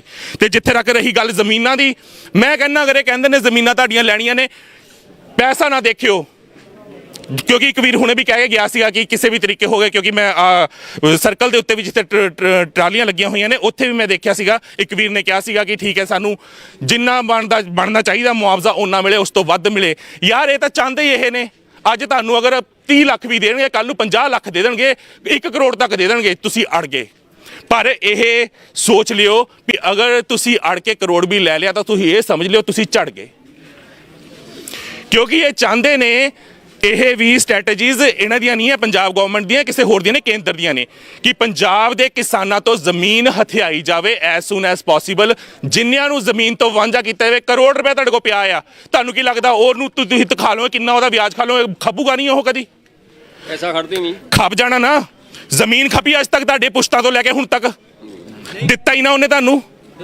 ਮਾਂ ਛਾਤੀਆਂ ਲਾ ਕੇ ਬੱਚੇ ਨੂੰ ਜੇ ਜੰਮਣ ਤੋਂ ਬਾਅਦ ਦੁੱਧ ਪਿਆਂਦੀ ਆ ਤਾਂ ਮਰਨ ਤੱਕ ਉਸ ਬੱਚੇ ਨੂੰ ਤੱਤੀ ਵਾਹ ਨਹੀਂ ਲੱਗਣ ਦਿੰਦੀ। ਜ਼ਮੀਨਾਂ ਸਾਡੀਆਂ ਉਹ ਨੇ ਜਿਨ੍ਹਾਂ ਨੇ ਤੁਹਾਡੇ ਟੱਬਰਾਂ ਨੂੰ ਕਦੀ ਤੱਤੀ ਵਾਹ ਨਹੀਂ ਲੱਗਣ ਦੇਣੀ। ਪਰ ਇਹ ਸਰਕਾਰਾਂ ਚਾਹੁੰਦੀਆਂ ਨੇ ਕੋਈ ਨਹੀਂ 30 ਲੱਖ 'ਚ ਮੰਨਦੇ ਆ, ਨਹੀਂ ਮੰਨਦੇ 40 ਕਹਿ ਦਿਓ, 40 'ਚ ਮੰਨਦੇ ਆ, ਨਹੀਂ ਮੰਨਦੇ 50 ਕਹਿ ਦਿਓ, 50 'ਚ ਨਹੀਂ ਮੰਨਦੇ ਕਰੋੜ ਕਹਿ ਦਿਓ। ਹੁਣ ਦੂਜੀ ਥਾਂ ਆਪਸ਼ਨ ਚਾਹੀਦੀ ਹੈ, ਬਹੁਤ ਜ਼ਰੂਰੀ ਹੈ ਸੜਕ ਕੱਢਣੀ, ਬਹੁਤ ਜ਼ਰੂਰੀ ਹੈ ਹਾਈਵੇ ਕੱਢਣਾ। ਸਿੰਪਲ ਆਪਸ਼ਨ ਦਿਓ ਇਹਨਾਂ ਨੂੰ। ਕਿਸਾਨਾਂ ਦੇ ਕੋਲ, ਪਿੰਡਾਂ ਦੇ ਕੋਲ, ਪਿੰਡਾਂ ਦੇ ਵਿੱਚ, ਸ਼ਹਿਰਾਂ ਦੇ ਵਿੱਚ ਬੱਕਪ ਬੋਰਡ ਦੀਆਂ ਕਰੋੜਾਂ ਦੀਆਂ ਜ਼ਮੀਨਾਂ ਪਈਆਂ ਨੇ। ਧਿਆਨ ਨਾਲ ਸੁਣਿਓ ਇਹ ਗੱਲ, ਪੰਚਾਇਤੀ ਜ਼ਮੀਨਾਂ ਕਰੋੜਾਂ ਦੀਆਂ ਪਈਆਂ ਨੇ। ਹੁਣ ਜਿਹੜਾ ਕਿਸਾਨਾਂ ਦੀ ਜ਼ਮੀਨ ਐਕਵਾਇਰ ਹੋ ਰਹੀ ਹੈ, ਚਾਹੇ ਕਿੱਲਾ ਆ, ਚਾਹੇ 2 ਆ, ਚਾਹੇ 6 ਆ, ਇਹਨਾਂ ਨੂੰ ਕਿਉਂ ਸਾਨੂੰ ਜ਼ਮੀਨ ਵੰਡੇ, ਜ਼ਮੀਨ ਦਿਓ ਜਿੱਥੇ ਮਰਜ਼ੀ ਦਿੰਦੇ ਹੋ, ਉਪਜਾਊ ਹੋਵੇ, ਜੇ ਉਹ ਉਪਜਾਊ ਨਹੀਂ ਹੈ ਅਸੀਂ ਬਣਾਵਾਂਗੇ, ਠੀਕ ਹੈ, ਸਾਨੂੰ ਇਹਦੇ ਉੱਤੇ ਹੋਰ ਮੁੱਲ ਦਿਓ, ਕੀ ਦਿੰਦੇ ਹੋ, ਸਾਨੂੰ ਪਰ ਜ਼ਮੀਨ ਨਾਲ ਚਾਹੀਦੀ ਹੈ। ਇਹ ਸਰਕਾਰਾਂ ਉਸੇ ਵੇਲੇ ਜ਼ੁਬਾਨ ਬੰਦ ਕਰਕੇ ਪਿੱਛੇ ਹੋ ਜਾਣਗੀਆਂ, ਕਿਉਂਕਿ ਇਹ ਮਰ ਜਾਣਗੀਆਂ, ਮੁੱਕਰ ਜਾਣਗੀਆਂ। ਤੁਹਾਨੂੰ ਜ਼ਮੀਨ ਬਦਲੇ ਜ਼ਮੀਨ ਕਿਸੇ ਨੂੰ ਇੱਕ ਟੋਟਾ ਨਹੀਂ ਦੇਣ ਲੱਗਿਆ, ਕਿਉਂਕਿ ਇਹਨਾਂ ਦੀ ਸਟ੍ਰੈਟੇਜੀਜ਼ ਹੀ ਉਹ ਨੇ। ਜਦੋਂ ਤੁਸੀਂ ਦਿੱਲੀ ਮੋਰਚਾ ਲੜ ਰਹੇ ਸੀ 96 ਕਰੋੜ ਦੀ ਜ਼ਮੀਨ ਮੋਹਾਲੀ ਦੇ ਵਿੱਚ ਵੇਚ ਦਿੱਤੀ ਗਈ, ਸਰਕਾਰੀ ਜ਼ਮੀਨ। ਕਿਸੇ ਨੂੰ ਪਤਾ ਲੱਗਿਆ? SGPC ਦੀਆਂ ਗੁਰਦੁਆਰੇ ਦੀਆਂ ਜ਼ਮੀਨਾਂ ਅਰਬਾਂ ਦੀਆਂ ਵੇਚਤੀਆਂ, ਕਿਸੇ ਨੂੰ ਪਤਾ ਲੱਗਿਆ? ਅੱਜ ਅਸੀਂ ਕਹਿੰਦੇ ਆ ਕਿ SGPC ਬਾਦਲਾਂ ਦੀ ਜੇਬ 'ਚ ਆ, ਬਾਦਲਾਂ ਦੀ ਜੇਬ 'ਚ ਦਿੱਤੀ ਗਏ ਨੇ। ਮੀਰੀ ਤੇ ਪੀਰੀ ਦਾ ਸਿਧਾਂਤ ਸੀ, ਧਰਮ ਹੇਠ ਰਾਜਨੀਤੀ ਚੰਗੀ ਲੱਗਦੀ ਸੀ। ਅੱਜ ਧਰਮ ਦੇ ਸਿਰ ਦੇ ਉੱਤੇ ਰਾਜਨੀਤੀ ਨੇ ਪੈਰ ਕਿੱਦਾਂ ਧਰ ਲਿਆ? ਕਿਉਂ? ਕਿਉਂਕਿ ਗੁਰੂ ਘਰ ਦੀਆਂ ਗੋਲਕਾਂ ਜਿਹੜੀਆਂ ਨੇ ਉਹ ਇੱਕ ਦਿਨ ਦੇ ਵਿੱਚ ਕਰੋੜਾਂ ਰੁਪਈਆ ਕਮਾਉਂਦੀਆਂ ਨੇ। ਇਹਨਾਂ ਵਾਸਤੇ ਉਹ ਕਮਾਈ ਹੈ। ਇਹ ਦਸਵੰਧ ਜਾਂ ਲੋਕ ਭਲਾਈ ਵਾਸਤੇ ਗਰੀਬ ਕਾ ਮੂੰਹ ਗੁਰੂ ਕੀ ਗੋਲਕ, ਇਹਨਾਂ ਵਾਸਤੇ ਕੁਝ ਮੈਟਰ ਨਹੀਂ ਕਰਦਾ। ਉਹ ਗੋਲਕਾਂ ਜਿਹੜੀਆਂ ਉੱਥੇ ਭਰਦੀਆਂ ਨੇ ਖੁੱਲ੍ਹਦੀਆਂ ਸਿਆਸਤਦਾਨਾਂ ਦੇ ਘਰਾਂ 'ਚ ਜਾ ਕੇ ਨੇ। ਜੇ ਇਹ ਤੁਹਾਡੇ ਪੱਲੇ ਗੱਲ ਪੈਂਦੀ ਆ ਬਹੁਤ ਚੰਗਾ। ਜੇ ਅਜੇ ਵੀ ਤੁਹਾਨੂੰ ਲੱਗਦਾ ਕਿ 2022 ਦੀਆਂ ਚੋਣਾਂ ਸਾਹਮਣੇ ਆ, ਝਾੜੂ ਸ਼ਾਇਦ ਕੁਝ ਸਾਫ਼ ਕਰ ਦੂਗਾ, ਤੱਕੜੀ ਕੁਝ ਕਰ ਦੂਗੀ, ਪੰਜਾ ਕੁਝ ਕਰ ਦੂਗਾ, ਜਾਂ ਕਮਲ ਦੇ ਫੁੱਲ ਨੇ ਤਾਂ ਜੋ ਚੰਨ ਚਾੜਿਆ ਤੁਹਾਡੇ ਸਾਹਮਣੇ ਹੀ ਆ ਸੜਕਾਂ ਤੇ ਬੈਠੇ ਹੋ ਤੁਸੀਂ, ਠੀਕ ਹੈ ਨਾ। ਹੁਣ ਤੁਸੀਂ ਇਹ ਤੈਅ ਕਰਨਾ ਹੈ ਕਿ ਤੁਸੀਂ 2022 ਦੀਆਂ ਚੋਣਾਂ ਵਿੱਚ ਕਰਨਾ ਕੀ ਹੈ। ਮੈਂ ਪਹਿਲਾਂ ਵੀ ਕਿਸਾਨ ਜਥੇਬੰਦੀਆਂ ਦੇ ਸਾਰੀਆਂ 30-40 ਜਥੇਬੰਦੀਆਂ ਉਹਨਾਂ ਨੂੰ ਇਹ ਬੇਨਤੀ ਸਿੰਘੂ ਵੀ ਕੀਤੀ ਸੀ, ਕੋਂਡਲੀ ਵੀ ਕੀਤੀ ਸੀ, ਤੁਹਾਡੇ ਮੰਚ ਤੋਂ ਇੱਥੋਂ ਵੀ ਕੀਤੀ ਸੀ, YPS ਸਰਕਲ ਤੋਂ, ਤੇ ਜਿੱਥੇ ਵੀ ਮੈਂ ਗਿਆ ਆ, ਹਰਿਆਣੇ ਵੀ ਗਿਆ ਆ, ਹਰਿਆਣੇ ਵੀ ਮੰਚਾਂ ਦੇ ਉੱਤੋਂ ਮੈਂ ਇਹੀ ਬੇਨਤੀ ਕੀਤੀ ਹੈ, ਆਪਣੀ ਇੱਕ ਖੇਤਰੀ ਪਾਰਟੀ ਆਪਣੇ ਪ੍ਰਧਾਨਾਂ ਨੂੰ ਕਹਿ ਕੇ ਹੋਂਦ ਦੇ ਵਿੱਚ ਲੈ ਕੇ ਆਓ। ਕਿਸਾਨ ਜਥੇਬੰਦੀਆਂ ਦੇ ਸਾਰੇ ਆਗੂ ਇੱਕ ਡੰਡਾ ਇੱਕ ਝੰਡਾ ਕਰਨ, ਸਿਰ ਜੋੜਨ। ਮੈਂ ਫੇਰ ਤੋਂ ਕਹਾਂਗਾ ਸਾਰੇ ਆਗੂ, ਚਾਹੇ ਰਾਜੇਵਾਲ ਹੈ, ਡੱਲੇਵਾਲ ਹੈ, ਦਰਸ਼ਨ ਨੇ, ਪੂਰੇ ਭਾਰਤ ਦੇ ਵਿੱਚ ਇੱਕ ਖੇਤਰੀ ਪਾਰਟੀ ਅਜਿਹੀ ਉਲੀਕੀ ਜਾਵੇ ਕਿ ਹਰ ਸੂਬੇ ਦੀ ਆਪਣੀ ਇੱਕ ਖੇਤਰੀ ਪਾਰਟੀ ਹੋਵੇ, ਡੰਡਾ ਝੰਡਾ ਹੋਵੇ ਕਿਸਾਨੀ ਦਾ। ਜੇ ਕਿਸਾਨਾਂ ਦੇ ਪੁੱਤ MLA MP ਹੋਣਗੇ, ਠੀਕ ਹੈ, ਤਾਂ ਫਿਰ ਕਿਸੇ ਦੀ ਤੁਹਾਨੂੰ ਲੱਗਦਾ ਮਜ਼ਾਲ ਹੈਗੀ ਹੈ ਕਿ ਕੋਈ ਵੀ ਚੀਜ਼ 19-21 ਤੁਹਾਡੇ ਨਾਲ ਹੋ ਜਾਏਗੀ। ਪਰ ਅਸੀਂ ਹਮੇਸ਼ਾ ਇਹ ਸੋਚਦੇ ਨੇ ਯਾਰ ਸਾਨੂੰ ਕੀ ਲੈਣਾ, ਅਸੀਂ ਜਥੇਬੰਦੀਆਂ ਆਪਣੀਆਂ ਬੜੀਆਂ, ਸਾਡਾ ਕੰਮ ਚੱਲੀ ਜਾਂਦਾ ਹੈ, ਕੋਈ ਗੱਲ ਨਹੀਂ, ਅਸੀਂ ਇਸ ਗੰਦੀ ਸਿਆਸਤ 'ਚ ਨਹੀਂ ਉਤਰਨਾ, ਠੀਕ ਹੈ। ਪਰ ਹੁਣ ਇਹਨਾਂ ਨੇ ਇਸ ਗੰਦੀ ਸਿਆਸਤ ਦੇ ਦਲਦਲ ਦੇ ਵਿੱਚ ਸਾਰਾ ਪੰਜਾਬ, ਸਾਰਾ ਭਾਰਤ ਧੂ ਲਿਆ ਆ, ਤੇ ਇਹ ਥੱਲੇ ਤੁਹਾਡੇ ਭਾਰ ਲਟਕਾ ਕੇ ਨਾ ਹੌਲੀ ਹੌਲੀ ਤੁਹਾਨੂੰ ਖਿੱਚ ਰਹੇ ਨੇ ਡੋਬਣ ਵਾਸਤੇ। ਡੁੱਬਣਾ ਆ, ਤਰਨਾ ਆ ਤੁਹਾਡੇ ਉੱਤੇ ਹੈ, ਤਾਰਨਾ ਆ ਕਿਸਾਨ ਜਥੇਬੰਦੀਆਂ ਦੇ ਜਿਹੜੇ ਆਗੂ ਨੇ, ਮੈਂ ਉਹਨਾਂ ਨੂੰ ਕਹੂੰਗਾ ਉਹਨਾਂ ਦੀ ਜ਼ਿੰਮੇਵਾਰੀ ਹੈ। ਤੇ ਜੇਕਰ ਤੁਸੀਂ ਅਜੇ ਵੀ ਕਿਸਾਨ ਜਥੇਬੰਦੀਆਂ ਦੇ ਆਗੂਆਂ ਨੂੰ ਕਹੂੰਗਾ ਡੰਡੇ ਝੰਡੇ ਪਿੱਛੇ, ਕੁਰਸੀ ਪਿੱਛੇ, ਅਹੁਦੇਦਾਰੀਆਂ ਪਿੱਛੇ, ਚੌਧਰਾਂ ਪਿੱਛੇ, ਜੇ ਤੁਸੀਂ ਇਹਨਾਂ ਕਿਸਾਨਾਂ ਦਾ ਭਰੋਸਾ ਠੱਗਦੇ ਹੋ, ਜੇ ਤੁਸੀਂ ਜਾ ਕੇ BJP ਦੇ ਤਲਵੇ ਚੱਟਦੇ ਹੋ, ਜੇ ਭੜਕਾਊ ਬਿਆਨ ਦਿੰਦੇ ਹੋ, ਜੇ ਕਹਿੰਦੇ ਹੋ ਕਿ ਸਿੱਖ ਕੌਮ ਨੇ ਕੀਰਤਨ ਦੇ ਨਾਲ, ਲੰਗਰਾਂ ਦੇ ਨਾਲ, ਮੈਡੀਸਨ ਦੇ ਕੈਂਪਾਂ ਦੇ ਨਾਲ, ਮੋਰਚਿਆਂ ਦੇ ਵਿੱਚ ਘੁਸਪੈਠ ਕੀਤੀ, ਤਾਂ ਫਿਰ ਅਜਿਹੇ ਆਗੂਆਂ ਤੇ ਲੱਖ ਲਾਹਨਤ ਹੈ। ਕਿਉਂਕਿ ਅਸੀਂ ਜੋ ਕਰਦੇ ਆ ਦਿਲੋਂ ਕਰਦੇ ਆ। ਇੱਕ ਸੱਚਾ ਸਿੱਖ, ਇੱਕ ਸੱਚਾ ਪੰਜਾਬੀ, ਚਾਹੇ ਉਹ ਹਿੰਦੂ ਹੈ, ਮੁਸਲਮਾਨ ਹੈ, ਸਿੱਖ ਹੈ, ਈਸਾਈ ਹੈ, ਕੋਈ ਵੀ ਹੈ, ਪੰਜਾਬੀ ਬੋਲਦੇ ਮਹਾ ਪੰਜਾਬ ਦੇ ਇਲਾਕੇ 'ਚੋਂ, ਉਸ ਦੇ ਵਿੱਚ ਹਰਿਆਣਾ ਵੀ ਆ ਜਾਂਦਾ ਹੈ, ਹਿਮਾਚਲ ਵੀ ਆ ਜਾਂਦਾ, ਜੋ ਵੀ ਹੈ, ਜਿਹਦੇ ਮਨ 'ਚ ਸੱਚਾਈ ਹੈ, ਉਹ ਜਦੋਂ ਵੀ ਕਿਸੇ ਮੋਰਚੇ ਤੇ ਖੜਦਾ ਦਿਲੋਂ ਖੜਦਾ, ਕੋਈ ਨਿੱਜ ਲੈ ਕੇ ਨਹੀਂ ਖੜਦਾ। ਤੇ ਜੇ ਆਗੂ ਨਿੱਜ ਲੈ ਕੇ ਖੜੇ ਨੇ ਤਾਂ ਇਹ ਯਾਦ ਰੱਖਣਾ, ਮੈਂ ਪਹਿਲਾਂ ਹੀ 20 ਵਾਰ ਬੋਲਿਆ ਆ, ਇਸ ਵਾਰ ਜਦੋਂ ਅੱਤ ਹੋਈ ਕਲਾ ਉਸ ਪਰਮਾਤਮਾ ਦੇ ਵਰਤਾਈ, ਨਹੀਂ ਤਾਂ ਇਹ ਸਮਾਂ ਨਹੀਂ ਸੀ ਕਿ ਇੰਨੀ ਵੱਡੀ ਗਿਣਤੀ ਦੇ ਵਿੱਚ ਪੰਜਾਬ ਤੋਂ ਉੱਠ ਕੇ ਕਾਫਲਾ ਬੈਰੀਅਰ ਤੋੜਦਾ ਹੋਇਆ ਦਿੱਲੀ ਦੀ ਹਿੱਕ ਤੇ ਜਾ ਖਲੋਂਦਾ। ਬਾਬਾ ਬਘੇਲ ਸਿੰਘ ਦਾ ਇਤਿਹਾਸ ਤੁਹਾਨੂੰ ਬਹੁਤ ਚੰਗੀ ਤਰ੍ਹਾਂ ਪਤਾ। ਲਾਲ ਕਿਲੇ ਤੇ ਕੇਸਰੀ ਨਿਸ਼ਾਨ ਸਾਹਿਬ ਪਹਿਲਾਂ ਵੀ ਚਲਾਏ ਆ। ਹੁਣ ਦੀਪ ਸਿੱਧੂ ਨੂੰ ਵੀ ਰਿਹਾ ਕਰ ਦਿੱਤਾ ਗਿਆ, ਕਲੀਅਰ ਹੋ ਗਿਆ ਵੀ ਉਹਨੇ ਕੋਈ ਗਲਤੀ ਨਹੀਂ ਸੀ ਕੀਤੀ, ਨੌਜਵਾਨਾਂ ਨੇ ਕੋਈ ਖਤਾ ਨਹੀਂ ਸੀ ਕੀਤੀ, ਕੋਈ ਤਿਰੰਗੇ ਦੀ ਬੇਅਦਬੀ ਨਹੀਂ ਸੀ ਹੋਈ, ਕੋਈ ਕਿਸੇ ਨੂੰ ਮਾਰਿਆ ਕੁੱਟਿਆ ਨਹੀਂ ਸੀ ਗਿਆ, ਸਭ ਕੁਝ ਕਲੀਅਰ ਹੈ। ਪਰ ਉਦੋਂ ਪ੍ਰੋਪੇਗੈਂਡਾ ਕੀਤਾ ਗਿਆ ਸੀ ਸਿਰਫ ਕਿਸਾਨੀ ਮੋਰਚੇ ਨੂੰ ਬਦਨਾਮ ਕਰਨ ਦਾ। 3 ਮਹੀਨੇ ਉਹ ਵੀ ਮੁੰਡਾ ਅੰਦਰ ਰਹਿ ਕੇ ਆ ਗਿਆ, ਹੁਣ ਬਾਹਰ ਆਇਆ ਆ, ਹੁਣ ਸਾਰਿਆਂ ਵਾਸਤੇ ਉਹ ਸਹੀ ਹੈ, ਪੋਜ਼ਿਟਿਵ ਹੈ। ਪਰ ਮੈਂ ਇਹ ਕਹਾਂਗਾ ਹੁਣ ਹਰ ਕਿਸੇ ਨੂੰ ਆਪ ਜ਼ਿੰਮੇਵਾਰੀ ਲੈਣੀ ਪੈਣੀ ਹੈ ਜੇ ਇਹ ਮੋਰਚਾ ਜਿੱਤਣਾ ਆ। ਜਿਹੜਾ ਬੰਦਾ ਤੁਹਾਨੂੰ ਲੱਗਦਾ ਆ ਗਲਤੀ ਨਾਲ ਵੀ ਗਲਤੀ ਕਰ ਰਿਹਾ ਹੈ, ਹੁਣ ਖਤਾ ਕਰਵਾਉਣ ਦਾ ਸਮਾਂ ਨਹੀਂ ਹੈਗਾ। ਜੇ ਹੁਣ ਤੁਸੀਂ ਖਤਾ ਕਰਵਾ ਲਈ ਨਾ ਤਾਂ ਤੁਸੀਂ ਆਪਣੀਆਂ ਨਵੀਆਂ ਪੀੜ੍ਹੀਆਂ ਨੂੰ, ਨਵੀਆਂ ਪਨੀਰੀਆਂ ਨੂੰ 50 ਸਾਲ ਪਿੱਛੇ ਸੁੱਟ ਦੋਗੇ। ਈਵਨ ਪੁਲਿਸ ਅਧਿਕਾਰੀਆਂ ਨੂੰ ਵੀ ਮੈਂ ਇਹ ਕਹਿ ਰਿਹਾ ਆ, ਸਾਡੀ ਜ਼ਿੰਮੇਵਾਰੀ ਬਣਦੀ ਹੈ, ਅਸੀਂ ਗਲਤ ਲੱਗਦੇ ਹਾਂ ਸਾਡੇ ਉੱਤੇ ਐਕਸ਼ਨ ਲਓ, ਅਸੀਂ ਮਨਾ ਨਹੀਂ ਕਰਦੇ, ਪਰ ਡੈਮੋਕ੍ਰੈਟਿਕ ਰਾਈਟ ਹੈ ਸਾਨੂੰ ਆਪਣੀ ਆਵਾਜ਼ ਬੁਲੰਦ ਕਰਨ ਦਾ, ਆਪਣੀ ਗੱਲ ਸੰਗਤ ਦੇ ਸਾਹਮਣੇ ਰੱਖਣ ਦਾ। ਕੋਈ ਨਹੀਂ ਰੋਕ ਸਕਦਾ ਤੁਹਾਨੂੰ ਸੰਤ ਜਰਨੈਲ ਸਿੰਘ ਜੀ ਖਾਲਸਾ ਭਿੰਡਰਾਂ ਵਾਲਿਆਂ ਦੀ ਗੱਲ ਕਰਨ ਵਾਸਤੇ, ਕੋਈ ਨਹੀਂ ਰੋਕ ਸਕਦਾ ਤੁਹਾਨੂੰ 84 ਦੀ ਗੱਲ ਕਰਨ ਵਾਸਤੇ, ਕੋਈ ਨਹੀਂ ਰੋਕ ਸਕਦਾ ਇੰਦਰਾ ਨੂੰ ਕਾਤਲ ਕਹਿਣ ਤੋਂ, ਕਿਉਂਕਿ ਸੱਚਾਈਆਂ ਨੇ ਇਤਿਹਾਸ ਗਵਾਹ ਆ ਉਹਦਾ। ਪਰ ਤੁਹਾਡੇ ਸਾਰੇ ਅੰਦਰ ਇੱਕ ਡਰ ਬਿਠਾਤਾ, ਆਹ ਗੱਲ ਕੀਤੀ ਤਾਂ ਤੁਹਾਨੂੰ ਅੰਦਰ ਕਰ ਦੇਣਾ, ਆਹ ਗੱਲ ਕੀਤੀ, ਸੰਤਾਂ ਦੀ ਗੱਲ ਕੀਤੀ, ਤੁਸੀਂ ਅੱਤਵਾਦੀ ਹੋ। ਮੈਨੂੰ ਦੱਸੋ, ਜਿਸ ਇਨਸਾਨ ਨੇ ਆਪਣਾ ਆਪ ਵਾਰਤਾ ਕਾਹਦੇ ਵਾਸਤੇ, ਉਹ ਕਿਹੜੀਆਂ ਪ੍ਰਾਪਰਟੀਆਂ ਆਪਣੇ ਨਾਮ ਕਰਵਾ ਗਿਆ, ਕਿਹੜੀਆਂ ਜਾਇਦਾਦਾਂ ਸੰਤ ਜਰਨੈਲ ਸਿੰਘ ਆਪਣੇ ਨਾਮ ਕਰਵਾ ਗਿਆ? ਇੱਕ ਵਾਰ ਕਾਲਜੇ ਤੇ ਹੱਥ ਰੱਖ ਕੇ ਦੱਸਿਓ। ਜਨਰਲ ਸੁਬੇਗ ਸਿੰਘ ਕਿਹੜੀਆਂ ਜਾਇਦਾਦਾਂ ਆਪਣੇ ਨਾਮ ਕਰਵਾ ਗਏ? ਲੜੇ ਕਾਹਦੇ ਵਾਸਤੇ? ਉਹ ਕੀ ਉਹਨਾਂ ਦਾ ਆਪਣਾ ਨਿੱਜ ਸੀ? ਤੁਹਾਡਾ ਸੀ ਨਾ ਨਿੱਜ। ਪੰਜਾਬ ਬਚਾਉਣਾ ਸੀ ਉਹਨਾਂ ਨੇ, ਹੋਂਦ ਬਚਾਣੀ ਸੀ। ਜੋ ਆਨੰਦਪੁਰ ਸਾਹਿਬ ਦਾ ਮਤਾ 75 ਦੇ ਵਿੱਚ 76 ਦੇ ਵਿੱਚ ਸਾਹਮਣੇ ਲਿਆਂਦਾ ਗਿਆ ਸੀ, ਉਸੇ ਵਾਸਤੇ ਅੱਜ ਤੁਸੀਂ ਬੈਠੇ ਹੋ। ਕੀ ਤੁਹਾਨੂੰ ਪਤਾ ਉਹਦਾ? ਇਹ ਸਾਰੀਆਂ ਮੰਗਾਂ ਉਸ ਮਤੇ 'ਚ ਸੀਗੀਆਂ ਜਿਸ ਨੂੰ ਆਨੰਦਪੁਰ ਸਾਹਿਬ ਦਾ ਮਤਾ ਕਿਹਾ ਗਿਆ। ਤੇ ਪੰਜਾਬੀ ਜਿਹੜੇ ਹੈਗੇ ਨੇ, ਖਾਸ ਕਰਕੇ ਸਿੱਖ, ਉਹਨਾਂ ਵਾਸਤੇ ਬਹੁਤ ਘੱਟ ਸੀ। ਅਦਰ ਕਮਿਊਨਿਟੀਜ਼ ਵਾਸਤੇ ਉਸ ਮਤੇ ਦੇ ਬਹੁਤ ਜ਼ਿਆਦਾ ਸੀ। ਪਰ ਉਸ ਵੇਲੇ ਮੀਡੀਆ ਸਭ ਕੁਝ ਸਰਕਾਰਾਂ ਦੇ ਹੱਥ 'ਚ ਸੀ ਤੇ ਪ੍ਰਚਾਰਿਆ ਉਹਨੂੰ ਐਵੇਂ ਗਿਆ ਕਿ ਇਹ ਜੀ ਦੇਸ਼ ਵਿਰੋਧੀ ਮਤਾ ਆ। ਅਗਰ ਇਹ ਮਤਾ ਪਾਸ ਹੋ ਗਿਆ ਤਾਂ ਸਿੱਖ ਫੇਰ ਤੋਂ ਰਾਜੇ ਬਣ ਜਾਣਗੇ, ਬਾਕੀ ਜਿੰਨੀਆਂ ਕਮਿਊਨਿਟੀਜ਼ ਰਹਿੰਦੀਆਂ ਨੇ ਉਹਨਾਂ ਨੂੰ ਰੌਣ ਦਿੱਤਾ ਜਾਊਗਾ। ਬਿਲਕੁਲ ਗਲਤ ਸੀ। ਅੱਜ ਵੀ ਨੈਟ ਦੇ ਉੱਤੇ ਪਿਆ ਹੈ, ਮੇਰੇ ਚੈਨਲ ਤੇ ਪਿਆ, ਪੜ੍ਹ ਕੇ ਦੇਖਿਓ ਮਤਾ। ਤੁਹਾਡੀਆਂ ਅੱਖਾਂ ਖੁੱਲ ਜਾਣਗੀਆਂ ਕਿ ਸ਼ਾਇਦ ਅਸੀਂ ਉਦੋਂ ਇਸ ਮਤੇ ਦੇ ਨਾਲ ਖੜੇ ਹੁੰਦੇ ਤਾਂ ਅੱਜ ਸਾਨੂੰ ਸੜਕਾਂ ਤੇ ਨਾ ਆਉਣਾ ਪੈਂਦਾ, ਸਾਡੀਆਂ ਜਵਾਨੀਆਂ ਨਾ ਰੋਲਦੀਆਂ, ਨਾ ਪੰਜਾਬ 'ਚ ਨਸ਼ੇ ਦਾ ਹੜ੍ਹ ਵਹਿੰਦਾ, ਨਾ ਮਾਵਾਂ ਦੇ ਪੁੱਤ ਘਰਾਂ 'ਚੋਂ ਕੋ ਕੇ ਮਾਰੇ ਜਾਂਦੇ। 25,000 ਲਾਵਾਰਿਸ ਲਾਸ਼ਾਂ ਦਾ ਜਿਹੜਾ ਵਾਰਸ ਬਣਿਆ ਖਾਲੜਾ, ਉਹਨੂੰ ਵੀ ਗੁੰਮਨਾਮ ਕਰਤਾ, ਸ਼ਾਇਦ ਉਹ ਵੀ ਸਾਡੇ ਵਿੱਚ ਹੁੰਦੇ। ਕਿੰਨੀਆਂ ਸ਼ਹਾਦਤਾਂ ਹੋਰ ਚਾਹੀਦੀਆਂ ਨੇ? ਇਹ ਗੰਦੀਆਂ ਸਰਕਾਰਾਂ ਅਗਰ ਚੰਗੀਆਂ ਹੁੰਦੀਆਂ, ਭਗਤ ਸਿੰਘ, ਰਾਜਗੁਰੂ, ਇਹਨਾਂ ਦੀਆਂ ਵੀ ਕੁਰਬਾਨੀਆਂ ਨਹੀਂ ਸੀ ਹੋਣੀਆਂ। ਕਿਸਾਨ ਏਕ ਵਾਹਿਗੁਰੂ ਜੀ ਖਾਲਸਾ, ਵਾਹਿਗੁਰੂ ਜੀ ਫਤਿਹ। ਕੀ ਹਾਲ ਚਾਲ ਜੀ? ਕਿਸਾਨ ਏਕਤਾ ਜਿੰਦਾਬਾਦ। ਚਲੋ ਪ੍ਰਧਾਨ ਜੀ ਆ ਗਏ ਨੇ, ਇਹ ਗੱਲਾਂ ਚੱਲਦੀਆਂ ਰਹਿਣਗੀਆਂ। ਮੈਂ ਅੰਤ ਦੇ ਵਿੱਚ ਇਹੀ ਕਹਾਂਗਾ, ਜ਼ਿੰਮੇਵਾਰੀਆਂ ਸਮਝੋ, ਇਹ ਗੰਦੀਆਂ ਸਰਕਾਰਾਂ ਦੀਆਂ ਰਣਨੀਤੀਆਂ ਸਮਝੋ ਤੇ ਅੱਗੇ ਤੋਂ ਧਿਆਨ ਰੱਖਿਓ ਤੁਸੀਂ ਕਰਨਾ ਕੀ ਹੈ। ਬੇਨਤੀ ਹੈ ਸ਼ਾਂਤੀ ਦੇ ਨਾਲ, ਸ਼ਾਂਤੀ ਬਣਾਏ ਰੱਖੋ, ਬੈਠ ਜਾਓ। ਸਾਰੇ ਗੱਲ ਕਰ ਰਹੇ ਨੇ ਤੇ ਕੀ ਮੈਸੇਜ ਆਇਆ ਉਹ ਵੀ ਤੁਹਾਨੂੰ ਸੁਨੇਹਾ ਇਹ ਦੇਣਗੇ। ਟਰੈਕਟਰ ਆਪਣੇ ਮਗਰ ਖੜੇ ਆ। ਕਿੱਥੇ ਖੜੇ ਆ? ਨਾਲੇ ਲੈ ਜੀ। ਡਰਾਈਵਰ ਸਾਰਿਆਂ ਤੇ ਹੈਗੇ ਆ? ਬਸ ਠੀਕ ਹੈ, ਬੈਠੋ ਉੱਥੇ। ਤੇ ਤੁਸੀਂ ਫਿਰ ਇੱਥੇ ਤੁਹਾਨੂੰ ਕਿਉਂ ਬਿਠਾਇਆ ਇਹਨਾਂ ਨੇ? ਕਮੇਟੀ ਅੰਦਰ ਗਈ ਹੋਈ ਹੈ ਗੱਲ ਕਰਨ। ਮੈਂ ਹੀ ਗਿਆ ਨਾ, ਹੁਣ ਤਾਂ ਕਮੇਟੀ ਕਿਹੜੀ ਗਈ? ਬੋਲੀ ਜੀ ਨੇ ਗੋਲੀ ਵੀ ਉੱਥੇ ਸਾਡੇ ਦੇ ਕੋਈ ਆ। ਉਹ ਨਹੀਂ ਬਿਠਾ ਕੇ ਗਏ। ਕਦੋਂ ਦੇ ਕਹਿ ਰਹੇ ਸਾਨੂੰ ਜਾਣਦੇ ਹੋ ਜੀ, ਬਿਠਾ ਕੇ ਗਏ। ਪਿੱਛੇ ਬਹੁਤ ਵੱਡਾ ਲਾਰਾ ਖੜਾ ਜੀ, ਦੋਵੇਂ ਸਾਈਡ ਉੱਤੇ ਟਰੈਕਟਰ ਟਰਾਲੀਆਂ ਇੱਧਰ ਨੂੰ। ਤੁਸੀਂ 10 ਮਿੰਟ ਬੈਠੋ ਇੱਥੇ, ਮੈਨੂੰ ਸਾਰਾ ਦੇਖਿਆ ਹੁਣ ਦੇਖੋ। 10 ਮਿੰਟ ਬੈਠੋ, ਮੈਂ ਅਗਲਾ ਵੀ ਸਾਰਾ ਦੇਖ ਕੇ ਤੁਹਾਨੂੰ ਆ ਕੇ ਦੱਸਦਾ ਫਿਰ ਆਪਾਂ ਕੀ ਕਰਨਾ। ਮੈਂ ਕਹਿ ਦੇਣਾ, ਮੈਂ ਆਪਣੇ ਭਰਾਵਾਂ ਨੂੰ ਬੇਨਤੀ ਕਰੂੰਗਾ ਯਾਰ,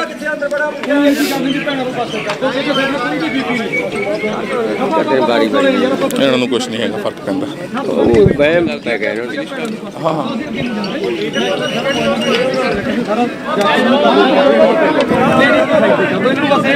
ਮਾਈਕ ਕਹਿ ਕੇ ਜਾਵਾਂਗੇ। ਚਲੋ ਠੀਕ, ਬੈਠੋ ਸਾਰੇ ਮੇਰੇ ਵੀਰ, ਹਿੱਲਣਾ ਨਹੀਂ ਕਿਸੇ ਨੇ। ਸਾਈਡ ਤੇ ਕਰਤੀਆਂ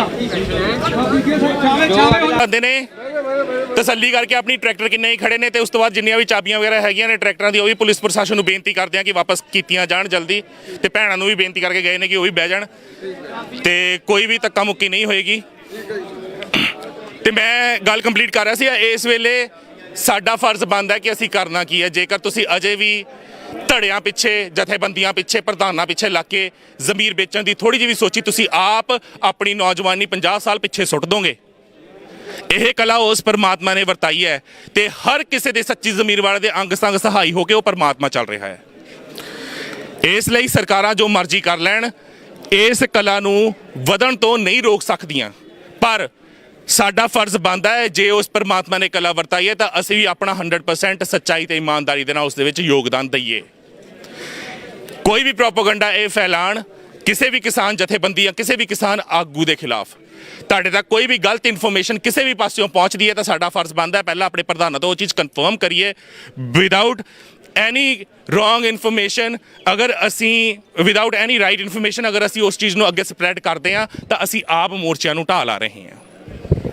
ਪਹਿਲਾਂ ਮੈਂ ਕਿਹਾ ਸੀ ਜ਼ਮੀਨਾਂ ਬਦਲੇ ਜ਼ਮੀਨ ਦੀ ਗੱਲ ਕਰਕੇ ਦੇਖਿਓ, ਪਤਾ ਤੁਹਾਨੂੰ ਉੱਥੇ ਲੱਗ ਜਾਊ ਸਰਕਾਰਾਂ ਖਲੋਤੀਆਂ ਕਿੱਥੇ ਨੇ। ਕਿਉਂ ਵਕਫ ਬੋਰਡ ਦੀਆਂ ਜ਼ਮੀਨਾਂ, ਪੰਚਾਇਤੀ ਜ਼ਮੀਨਾਂ ਜੇ ਮੰਤਰੀਆਂ ਸੰਤਰੀਆਂ ਦੇ ਕਬਜ਼ੇ 'ਚ ਜਾ ਸਕਦੀਆਂ ਨੇ, ਜੇ ਉਹ ਫੈਕਟਰੀਆਂ ਜਾਂ ਪਲਾਂਟ ਖੋਲ੍ਹਣ ਦੇ ਬਹਾਨੇ ਤੁਹਾਡੇ ਤੋਂ ਹਥਿਆ ਸਕਦੇ ਨੇ, ਉਹ ਵੀ ਕਈ ਏਕੜ 25 50 100 ਏਕੜ ਜ਼ਮੀਨ ਹਥਿਆ ਕੇ ਪਲਾਂਟ ਬਣਾਉਣਾ ਜੀ। ਠੀਕ ਹੈ, ਲਾ ਦੇਣਗੇ। ਆ ਸੰਗਰੂਰ ਜਿਹੜਾ ਪਲਾਂਟ ਬਣਿਆ ਸੀ, ਬਠਿੰਡੇ ਬਣਿਆ, ਕੀ ਬਣਿਆ ਉਹਨਾਂ ਪਲਾਂਟਾਂ ਦਾ? ਅਰਬਾਂ ਰੁਪਇਆ ਤੁਹਾਡਾ ਹੀ ਲਾ ਕੇ ਅੱਜ ਢਾਣ ਨੂੰ ਫਿਰਦੇ ਆ। ਫਿਰ ਇਹ ਤਾਂ ਉਹੀ ਹੋ ਗਿਆ ਨਾ ਵੀ ਅਸੀਂ ਰੋਟੀ ਥੱਪ ਕੇ ਖਵਾਣੀ ਆ ਤੁਹਾਨੂੰ, ਸਰਕਾਰਾਂ ਨੇ ਕਹਿਣਾ ਆ, ਪਰ ਇਹ ਨਹੀਂ ਤੁਹਾਨੂੰ ਦੱਸਣਾ ਕਿ ਉਸ ਰੋਟੀ ਦੇ ਵਿੱਚ ਇਹਨਾਂ ਨੇ ਰੇਤਾ ਕਿੰਨੀ ਪਾਣੀ ਆ। ਫਿਰ ਰੇਤਾਂ ਵਾਲੀਆਂ ਰੋਟੀਆਂ ਚੱਬਦੇ ਰਹੋ, ਦੰਦ ਕਰੀਚਦੇ ਰਹੋ, ਉਸ ਤੋਂ ਬਾਅਦ ਗਾਲਾਂ ਕੱਢਿਓ, ਕਿਉਂਕਿ ਉਦੋਂ ਤੱਕ ਇਹ ਕੁਰਸੀ ਤੇ ਫੇਰ ਤੋਂ ਬਹਿ ਜਾਣਗੀਆਂ। ਹੁਣ ਇਹ ਤੁਸੀਂ ਤੈਅ ਕਰਨਾ ਹੈ ਕਿ 2022 ਦੇ ਵਿੱਚ ਅਸੀਂ ਕਰਨਾ ਕੀ ਹੈ। ਤੁਹਾਡਾ ਸਾਰਿਆਂ ਦਾ ਫਰਜ਼ ਬਣਦਾ, ਜਿਹੜੀਆਂ ਵੀ ਕਿਸਾਨ ਜਥੇਬੰਦੀਆਂ ਤੁਹਾਡੀਆਂ ਹੈ ਨੇ ਉਹਦੇ ਅੱਗੇ ਮੋਢੀ ਆਗੂ ਹੈ ਨੇ, ਉਹਨਾਂ ਨੂੰ ਕਹੋ ਆਪਣੇ ਆਪਣੇ ਇਲਾਕੇ ਦੇ ਵਿੱਚ ਨਿਸ਼ਾਨਦੇਹੀ ਕਰਨੀ ਹੁਣੀ ਸ਼ੁਰੂ ਕਰਨ। ਪੜ੍ਹੇ ਲਿਖੇ ਨੌਜਵਾਨ ਸੁਹਿਰਦ ਨੌਜਵਾਨਾਂ ਦੀ ਕੌਣ ਐਮਪੀ ਬਣ ਸਕਦਾ ਹੈ, ਕੌਣ ਐਮਐਲਏ ਬਣ ਸਕਦਾ ਹੈ, ਕੌਣ ਪੰਚ ਬਣ ਸਕਦਾ ਹੈ, ਕੌਣ ਸਰਪੰਚ ਬਣ ਸਕਦਾ ਹੈ, ਕੌਣ ਐਮਸੀ ਬਣ ਸਕਦਾ ਹੈ, ਕੌਣ ਪ੍ਰਧਾਨ ਬਣ ਸਕਦਾ ਹੈ। ਹੁਣ ਤੋਂ ਅਗਰ ਤੁਸੀਂ ਕਰੋਗੇ ਤੁਹਾਨੂੰ ਪਤਾ ਹੋਗਾ ਤੁਹਾਡੇ ਇਲਾਕੇ 'ਚ ਸੱਚਾ ਸੁੱਚਾ ਪੜ੍ਹਿਆ ਲਿਖਿਆ ਨੌਜਵਾਨ ਕਿਹੜਾ ਆ ਜਿਹੜਾ ਇੱਥੋਂ ਇਲੈਕਸ਼ਨ ਲੜ ਸਕਦਾ ਹੈ। ਪਰ ਸ਼ਰਤ ਹੈ ਸਾਰੀਆਂ ਜਥੇਬੰਦੀਆਂ ਦਾ ਇੱਕ ਡੰਡਾ ਤੇ ਇੱਕ ਝੰਡਾ ਹੋਣਾ ਚਾਹੀਦਾ। ਜਦੋਂ ਤੱਕ ਇਹ ਡੰਡੇ ਝੰਡੇ ਅਲੱਗ-ਅਲੱਗ ਚੱਕੇ ਫਿਰਦੇ ਹੋ ਨਾ, ਉਦੋਂ ਤੱਕ ਕੁਝ ਨਹੀਂ ਹੋਣਾ। ਸਰਕਾਰਾਂ ਨੂੰ ਬਹੁਤ ਚੰਗੀ ਤਰ੍ਹਾਂ ਪਤਾ ਹੈ 30 ਜਥੇਬੰਦੀਆਂ ਅਗਰ ਹੈਗੀਆਂ ਨੇ 30 ਦੇ ਵਿੱਚੋਂ 10 ਤਾਂ ਬੇਕੀ ਜਾਣਗੇ।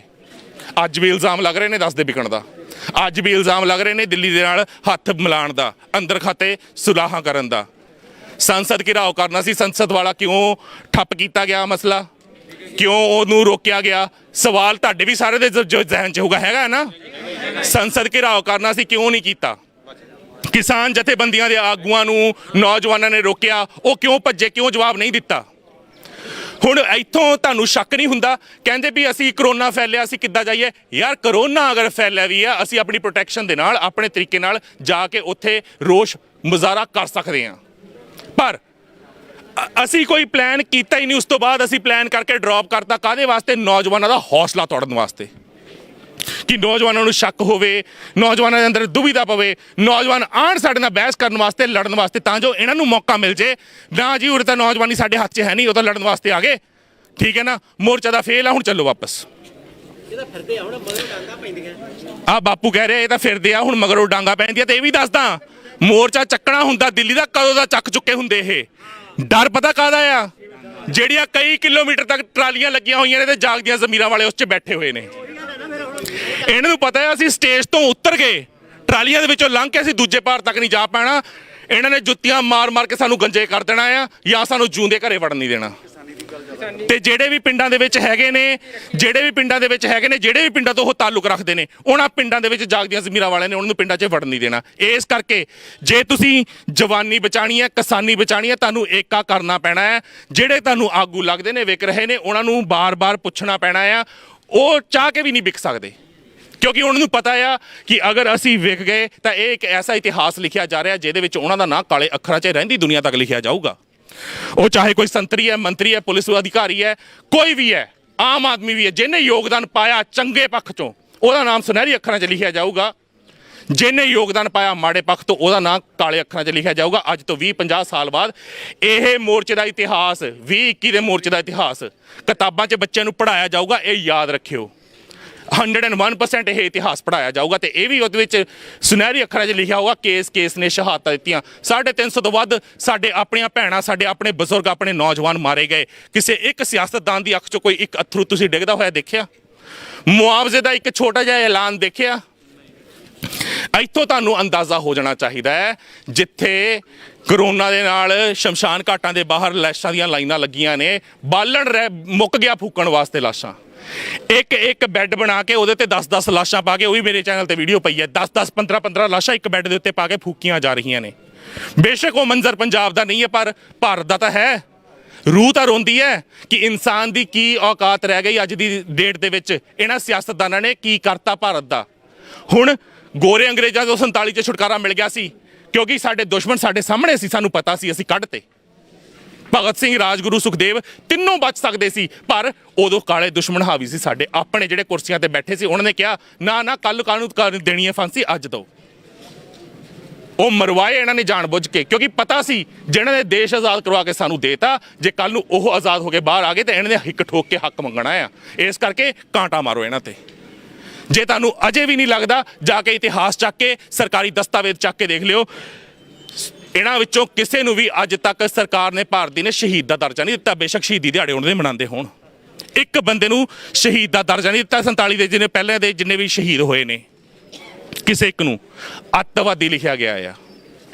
ਹੁਣ ਤੁਸੀਂ ਉਹ ਲਾ ਲਓ ਜਿਹਨਾਂ ਦੇ ਸਿਰ ਤੇ ਅੱਜ ਆਜ਼ਾਦੀ ਇਹ ਮਾਣ ਰਹੇ ਨੇ, ਆਜ਼ਾਦ ਭਾਰਤ ਕਹਿ ਰਹੇ ਨੇ। ਜੇਕਰ ਉਹਨਾਂ ਨੂੰ ਇਹ ਸਰਕਾਰੀ ਦਸਤਾਵੇਜ਼ਾਂ 'ਚ ਅੱਜ ਤੱਕ ਇੱਜ਼ਤ ਨਹੀਂ ਦੇ ਸਕੇ, ਤਾਂ ਤੁਹਾਡੀ ਸਾਰਿਆਂ ਦੀ ਔਕਾਤ ਕੀ ਹੈ ਇਹਨਾਂ ਦੇ ਸਾਹਮਣੇ? ਸ਼ਬਦ ਮੇਰੇ ਬੇਸ਼ੱਕ ਕੌੜੇ ਲੱਗਣਗੇ, ਪਰ ਦਿਲ ਤੇ ਹੱਥ ਰੱਖ ਕੇ ਸੋਚਿਓ ਇਹ ਚੀਜ਼। ਇਸ ਲਈ ਹੁਣ ਤੁਹਾਨੂੰ ਆਪ ਆਪਣੇ ਫੈਸਲੇ ਖੁਦ ਲੈਣੇ ਪੈਣੇ ਨੇ। ਤੁਹਾਨੂੰ ਆਪ ਡਿਸਾਈਡ ਕਰਨਾ ਪੈਣਾ ਕਿ ਤੁਹਾਡਾ ਤੇ ਤੁਹਾਡੇ ਬੱਚਿਆਂ ਦਾ ਕੱਲ ਦਾ ਭਵਿੱਖ ਕੀ ਹੋਣਾ ਹੈ। ਜੇ ਤੁਸੀਂ ਇਹਨਾਂ ਤੇ ਹੀ ਭਰੋਸਾ ਕਰਕੇ ਅੱਗੇ ਵੀ 22 'ਚ ਵੋਟਾਂ ਭੁਗਤਾਣੀਆਂ ਨੇ, ਫਿਰ ਤੁਸੀਂ ਭੁੱਲ ਜਾਓ ਤੁਹਾਡੇ ਹੱਥ ਕੁਛ ਵੀ ਲੱਗਣਾ ਆ। ਤੇ ਅਦਰ ਥਿੰਗ, ਬੈਲਟ ਪੇਪਰ ਦੇ ਉੱਤੇ ਵੋਟਾਂ ਦੀ ਅਸੀਂ ਮੰਗ ਕਰਨੀ ਆ, ਅਸੀਂ EVM ਦੀ ਮੰਗ ਨਹੀਂ ਕਰਨੀ। ਵਿਰੋਧ ਕਰਨਾ ਆ ਜਿੰਨਾ ਰੱਜ ਕੇ ਅਸੀਂ ਕਰ ਸਕਦੇ ਆ। ਬਾਕੀ ਬੰਗਾਲ ਦੀਆਂ ਇਲੈਕਸ਼ਨਸ ਦਾ ਰਿਜ਼ਲਟ ਸਾਹਮਣੇ ਆ ਕੇ ਪਤਾ ਲੱਗ ਹੀ ਗਿਆ, ਠੀਕ ਹੈ ਨਾ, ਕਿ ਉੱਥੇ ਕੀ ਇਹਨਾਂ ਦੇ ਗੁੱਲ ਖਿਲਾਏ ਆ, ਕੀ ਕਰਦੀਆਂ ਕੀ ਨਹੀਂ ਕਰਦੀਆਂ। ਮੈਂ ਬਸ ਇੰਨਾ ਕਹੂੰਗਾ 2025 ਦੇ ਵਿੱਚ RSS ਦੇ 100 ਸਾਲ ਪੂਰੇ ਹੋਣੇ ਆ। ਏਜੰਡਾ ਤੇ ਝੰਡਾ ਇਹਨਾਂ ਦਾ ਇੱਕੋ ਹੀ ਹੈ ਕਿ ਭਾਰਤ ਨੂੰ ਹਿੰਦੂ ਰਾਸ਼ਟਰ ਘੋਸ਼ਿਤ ਕਰਨਾ। ਦਸਤਾਵੇਜ਼ ਉਹ ਵੀ ਤੁਸੀਂ ਚੱਕ ਕੇ ਦੇਖ ਲਿਓ, ਤੁਹਾਨੂੰ ਪਤਾ ਲੱਗ ਜੂਗਾ। ਇਹ ਉਹ ਚੀਜ਼ਾਂ ਨੇ ਜਿਹਦਾ ਨੌਲੇਜ ਤੁਹਾਨੂੰ ਹੋਣਾ ਚਾਹੀਦਾ ਹੈ। ਪਰ ਅਸੀਂ ਉਹਨਾਂ ਵਿੱਚੋਂ ਆ ਜਿਹੜੇ ਕਿਸੇ ਨੂੰ ਤਕਲੀਫ 'ਚ ਨਹੀਂ ਦੇਖਦੇ। ਅਸੀਂ ਆਪਣਾ ਫਰਜ਼ ਨਿਭਾਉਂਦੇ ਹਾਂ, ਆਪਣੇ ਗੁਰੂਆਂ ਦੇ ਦਿੱਤੇ ਹੋਏ ਫਲਸਫੇ ਤੇ ਚੱਲਦੇ ਹਾਂ। ਕਿਰਤ ਕਰੋ, ਨਾਮ ਜਪੋ, ਵੰਡ ਛਕੋ। ਅਸੀਂ ਹਮੇਸ਼ਾ ਉਹ ਕਰਦੇ ਹਾਂ, ਚਾਹੇ ਸਰਕਾਰਾਂ ਸਾਨੂੰ ਅੱਤਵਾਦੀ ਕਹਿਣ, ਵੱਖਵਾਦੀ ਕਹਿਣ। ਅਸੀਂ ਜਿੱਥੇ ਦੇਖਦੇ ਹਾਂ ਲੋੜ ਹੈਗੀ ਆ, ਹੁਣ ਵੀ ਤਾਂ ਆਕਸੀਜਨ ਸਿਲੰਡਰ ਸਭ ਤੋਂ ਵੱਧ ਖਾਲਸਾ ਏਡ ਹੋ ਗਈ, ਹੋਰ ਜਥੇਬੰਦੀਆਂ ਹੋ ਗਈਆਂ, ਪਹੁੰਚਾ ਰਹੀਆਂ ਨੇ ਦਿੱਲੀ 'ਚ। ਹੁਣ ਕਿਉਂ ਨਹੀਂ ਕਹਿੰਦੇ ਕਿ ਅੱਤਵਾਦੀਆਂ ਨੇ ਘੁਸਪੈਠ ਕਰ ਲਈ ਜੀ ਹਸਪੀਟਲਾਂ 'ਚ? ਹੁਣ ਲੋੜ ਆ ਨਾ ਉਹਨਾਂ ਨੂੰ।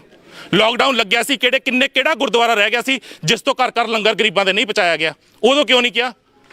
ਅੱਤਵਾਦੀਆਂ ਦੇ ਘਰਾਂ 'ਚੋਂ ਲੰਗਰ ਲੈ ਕੇ ਆ ਰਹੇ ਆ।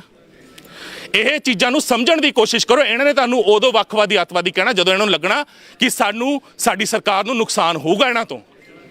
ਜਦੋਂ ਇਹਨਾਂ ਨੂੰ ਪਤਾ ਹੈ ਕਿ ਸਾਡਾ ਪੱਲਾ ਭਾਰਾ ਹੋ ਰਿਹਾ ਹੈ, ਸਾਨੂੰ ਇਹ ਫਾਇਦਾ ਪਹੁੰਚਾ ਰਹੇ ਨੇ, ਉਦੋਂ ਇਹਨੇ ਚੁੱਪ ਕਰਕੇ ਹਾਂਜੀ ਜੀ ਬਹੁਤ ਚੰਗਾ ਕੰਮ ਕਰ ਰਹੇ ਨੇ, ਅਸੀਂ ਉਹ ਗੁਰਦੁਆਰੇ ਨੂੰ ਅਪੀਲ ਕੀਤੀ, ਉਹਨੂੰ ਕੀਤਾ, ਸਾਰੀ ਥਾਂ ਦੇ ਉੱਤੇ ਲੰਗਰ ਪਹੁੰਚਾਇਆ। ਕਰਦੇ ਰਹੋ। ਮੈਂ ਇਹ ਨਹੀਂ ਕਹਿੰਦਾ ਸੇਵਾ ਨਾ ਕਰੋ, ਕਰੋ, ਦਿਲੋਂ ਕਰੋ, ਤਨ ਮਨ ਧਨ ਦੇ ਨਾਲ ਕਰੋ, ਕਿਉਂਕਿ ਪਰਮਾਤਮਾ ਸਾਡੇ ਨਾਲ ਹੈ, ਕੋਈ ਘਾਟ ਨਹੀਂ ਹੁੰਦੀ ਸਾਨੂੰ। ਪਰ ਇਹਨਾਂ ਗੰਦੀਆਂ ਸਰਕਾਰਾਂ ਦੀਆਂ ਗੰਦੀਆਂ ਰਣਨੀਤੀਆਂ ਨੂੰ ਥੋੜ੍ਹਾ ਜਿਹਾ ਸਮਝੋ। ਜਾਣ ਬੁੱਝ ਕੇ ਦੇਖ ਕੇ ਮੱਖੀ ਨਾ ਨਿਗਲੋ। ਅੱਖਾਂ 'ਚ ਅੱਖਾਂ ਖੋਲ ਕੇ ਆਪ ਜਾਣ ਬੁੱਝੇ ਘੱਟਾ ਨਾ ਪਵਾਓ। 73 ਸਾਲ ਹੋ ਗਏ ਅੱਖਾਂ 'ਚ ਘੱਟਾ ਪਵਾਉਂਦੇ ਆ। ਹੁਣ ਰੱਬ ਨੇ ਇਹ ਕਲਾ ਵਰਤਾਈ ਹੈ, ਹੁਣ ਇਹਦੇ ਵਿੱਚੋਂ ਕੁਝ ਲੈ ਕੇ ਬਾਹਰ ਨਿਕਲੋ। ਖੇਤਰੀ ਇੱਕ ਪਾਰਟੀ ਬਣਾਓ। 2022 ਦੀਆਂ ਚੋਣਾਂ ਇੰਨੇ ਬਹੁਮਤ ਦੇ ਨਾਲ ਜਿੱਤੀਆਂ ਤਾਂ ਜੋ ਇਹਨਾਂ ਸਿਆਸਤਦਾਨਾਂ ਨੂੰ ਅਕਲ ਆ ਜਾਵੇ, ਖੂੰਜੇ ਲਾ ਸਕੀਏ ਕੇ ਬੈਠੇ ਹੋ, ਕਿਉਂਕਿ ਗੱਲ ਤੁਹਾਡੀ ਜ਼ਮੀਨ ਤੇ ਆ ਗਈ ਹੈ। ਤੁਹਾਨੂੰ ਲੱਗਦਾ ਤੁਹਾਡੀ ਹੋਂਦ ਖਤਰੇ 'ਚ ਆ, ਬੱਚਿਆਂ ਦਾ ਭਵਿੱਖ ਖਤਰੇ 'ਚ ਆ। ਮੈਂ ਇਹ ਜਾਣਦਾ ਆ 2015 ਦੇ ਵਿੱਚ ਜਦੋਂ ਬੇਅਦਬੀ ਹੋਈ ਸੀ, ਮੈਨੂੰ ਦੱਸੋ ਤੁਹਾਡੇ ਵਿੱਚੋਂ ਕਿੰਨੇ ਸੜਕਾਂ ਤੇ ਐਵੇਂ ਨਿਕਲੇ ਸੀ? ਚਾਹੇ ਪ੍ਰਧਾਨ ਨੇ, ਜਥੇਦਾਰ ਨੇ, ਚੰਗਾ ਲੱਗੇ ਮਾੜਾ ਲੱਗੇ, ਮੈਂ ਬਹੁਤ ਕਲੀਅਰ ਕਹਿਣਾ ਆ। ਬਾਹਰੋਂ ਆਏ ਹੋਏ ਭਈਏ ਜੱਟ ਦੇ ਸਰੀ ਲੱਗੇ ਹੋਏ ਨੇ ਤੇ ਜੱਟ ਨੂੰ ਇਹ ਗੱਲਾਂ ਕਹਿ ਰਹੇ ਨੇ। ਤੁਸੀਂ